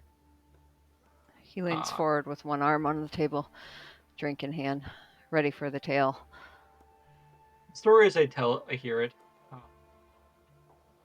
He was a boy. He had 3 siblings. Mother, father, grandfather. They had been on the in the village for quite a while. The boy's parents and grandfather were found among the ruined bodies, but they couldn't find his siblings. It's very peculiar. It was almost as if they had disappeared. From what I understand, the boy damn near catatonic. He was in a very bad state. Seems a pillar, not a pillar, a what do you call it? Those beams had fallen on him and burned his back. He was unconscious, barely breathing. All he could tell anyone was about the purple eyes he saw through the fire. Nothing else, just purple eyes. That's all he could say. That's all he could see. But it's just a story. I Fang figure if there's any truth to it, I'd like to find this monster. Might be worth some coin. Fang takes a long look at you, Liam, listening to this. And his eyes kind of narrow a bit. Don't think I've heard anything about that. I think there's more to it. And it's probably the story you've been told. Or that you're telling. This means more to you than simple gold. Let's just say I have a special place in my heart for reuniting lost families. He kind of Or at the smirks. very least, He takes a long drink. getting punishing those who hurt people. I've met the boy. He still feels guilt for not being able to protect his siblings and wants to know what happened to them. Any sort of help that I can give him is something that matters a lot to me. No one should have to go through that pain. At the very least. True. But as I said, I've been on the road for a while. It was a very remote village. Only people who ever went there were random merchants that they were doing exchanges with. So not much can be said, and most of the witnesses are dead. All we have is that one boy who half the people who met him felt that he was rattled, seeing things that weren't there, trying to And where did you understand. meet him? When did I meet him? Where? Where? On the road. They say he's out there. Well, not they say. He's out there trying to find his siblings. Met him along the road. We traveled for a bit. And you and your good heart just want to help him. This random traveling boy. Yeah, you said you want to reunite missing families, but you're not keeping track of this boy? You don't know where he still is? I know how to reach him if I must. We worked something out. He's concerned that he doesn't want to tip his hand that he's searching for this beast, as it were.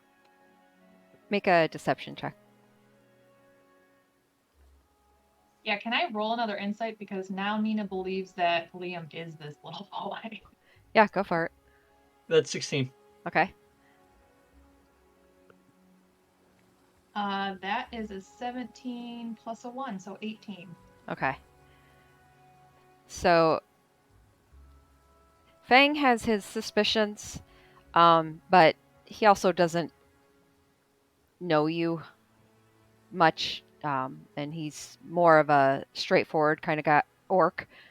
So he's willing to take people at their word. And but Nina, you feel like you have a pretty good handle on what you think is going on. Fang kind of nods and thinks about it for a long moment. Well, I can't say I've heard anything like what you're speaking of. But we do get a lot of people that come through town here. I'll definitely keep an ear out for you. I'd appreciate that. Of course. One other thing. Do you have any... I know you've been on the road for a long time, and we talked about how, you know, typically you just find things along the way. daggers and such, weapons, Yeah. blessed items. Do you have any sort of leads that you might know of? Any sort of tales or anything that you've come across in your travels? I mean, a lot of the things leads and stuff I've had, kind of searched out myself. However, there's been a lot of rumor about the ruins of Tir Basil. Haven't heard much other than a lot of activity down that way. And last people that really took to those ruins, mostly orcs and goblins. But I heard they've been cleared out recently. For what reason? Don't know. But if something scared away orcs and goblins, feral orcs, mind you, it's got to be some good reason. Are you saying that these are the types of orcs I wouldn't want to have a drink with? Are they lesser than my present company? I can't say lesser. Probably way more powerful than I could ever be. Possibly more honorable. There's more to people than power. True. But there's something to be said for victory. You can find victory through speed, dexterity, deception. It's not all power, my friend. You can also find it in protecting, which is what I spent most of my life doing.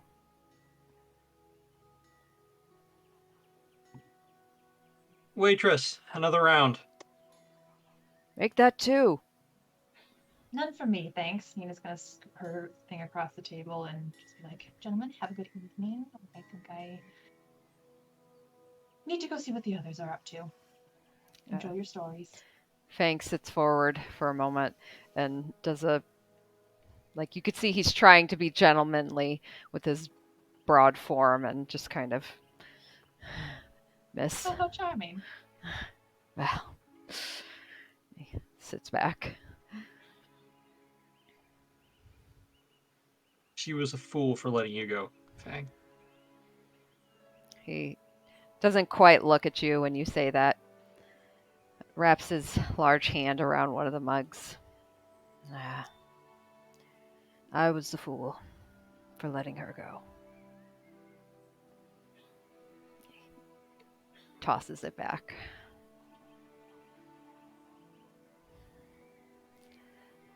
So, what else? I hear you are a hero in this area. I'm no one. I'm just passing through. Okay. But, if that'll get me a discount on some of your wares, then by all means, call me a hero. Just don't let the story get out. I do like my discretion. I won't spread any kind of rumors or tales. And about those discounts? You're a good man, Liam, but I don't really do discounts or sales. I'm the kind of half-orc that believes that an item is worth what it's worth. Iron in a man's hand is worth protection. And if that's worth some gold to you, well, then that'll help put a meal on my table every night. Fair enough, my friend. Fair enough. If you come across anything special, anything that you think might be useful in protecting this area. He interrupts you, holding his mug forward. If I ever come across a dagger, a special item, you'll be the first to know about it. Fantastic. I promise I will pay top price. You've earned that from me. You'll pay honest price. Nothing more. I'm totally gonna give him more than it's worth. Totally gonna do that. But okay. So you I guys just shoot the shit back and forth. just drinking and pumping him for information about what's going on in the area. I guess one thing I would ask him, just to wrap up this conversation, is has he heard anything about those disappearances? The bar, the constable, anything? Yeah, I have. It's kind of hard to miss the lack of music in this place lately. Don't know really what happened to him. I wasn't here the night he disappeared, but constable. Now that sent the town abuzz. Don't know what's How's it happened go? to him. Was he well liked? Constable? Harbuck's a good man. Don't let Did that anyone happen ever last tell you episode? differently. I think that was 2 ago. That I we feel learned about the like- constable being gone? Yeah, it was. You guys visited the girlfriend, the butcher.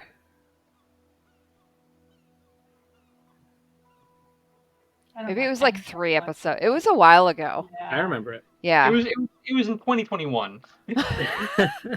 Yeah, What I think it was before Nina I know we joined. visited her, but I don't remember her saying that he was gone. Yeah, that would have been 5 or 6 sessions ago. Then, Yeah. Okay.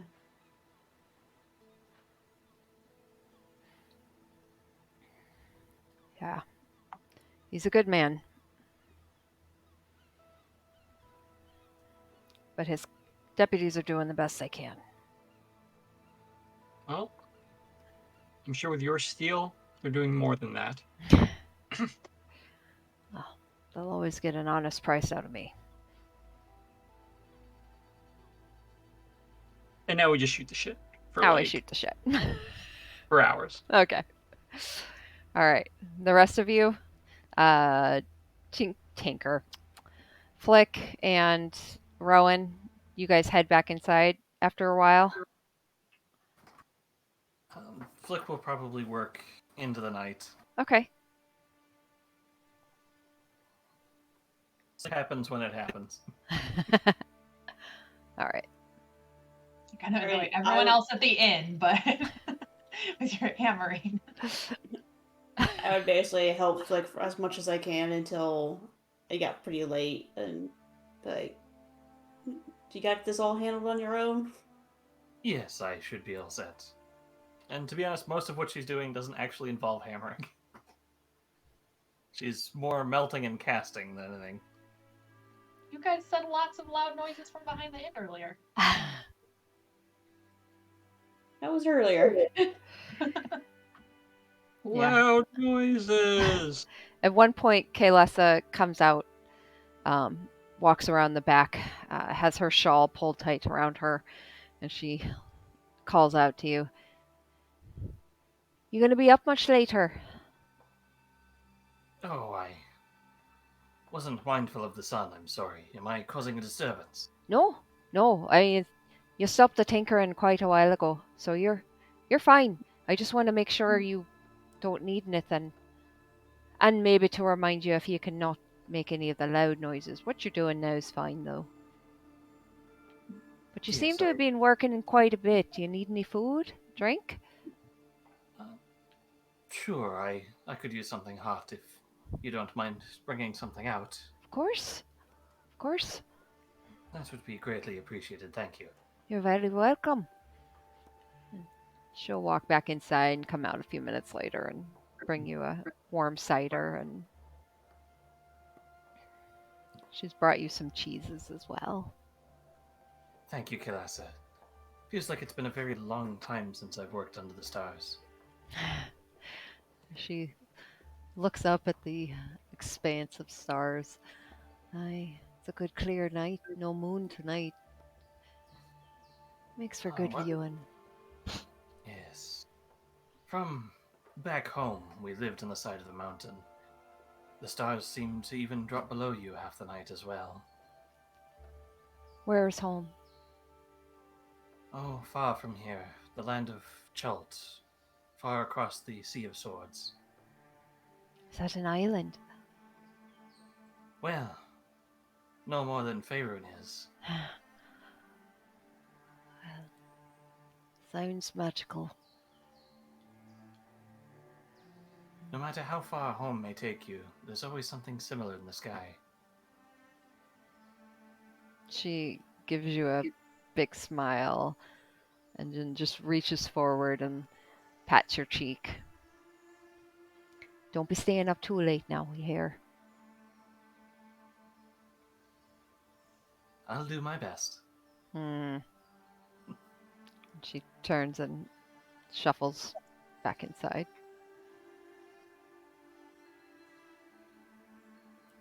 All right. Eventually, the rest of you head back to your respective rooms. And then we'll go ahead and end it there for tonight. Yay. Once we start in a room and end in a room. I know. Yay, character development. Yeah. Yay. Yeah, so I was actually going to ask that, but Liam brought it up. And I was like, we never found Corbett at the keep, did we? Nope. Never found him, didn't find the constable. The only person we found was Garb. Well, Yeah, he's the only shit. person We were looking for. I mean, he's the only person I care to find, so. I don't know these other people. I was kind of looking for Corbett, since he was the one that kind of has been enlightening me.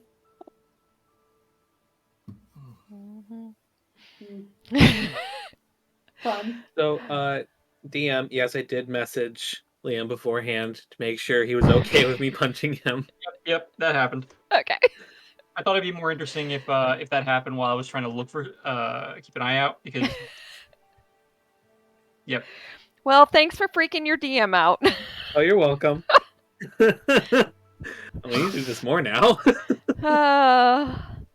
All right. Well. 3 is just a very violent character, so. Most of our party is. What? Rowan's probably the least violent. Yeah. Are you guys available the 26th? As far as I'm aware, if Yep. everything's good. Good Yep. deal. All right. It's Then already in my calendar. we will see you guys in 2 weeks then. Yeah. Yay. I'll have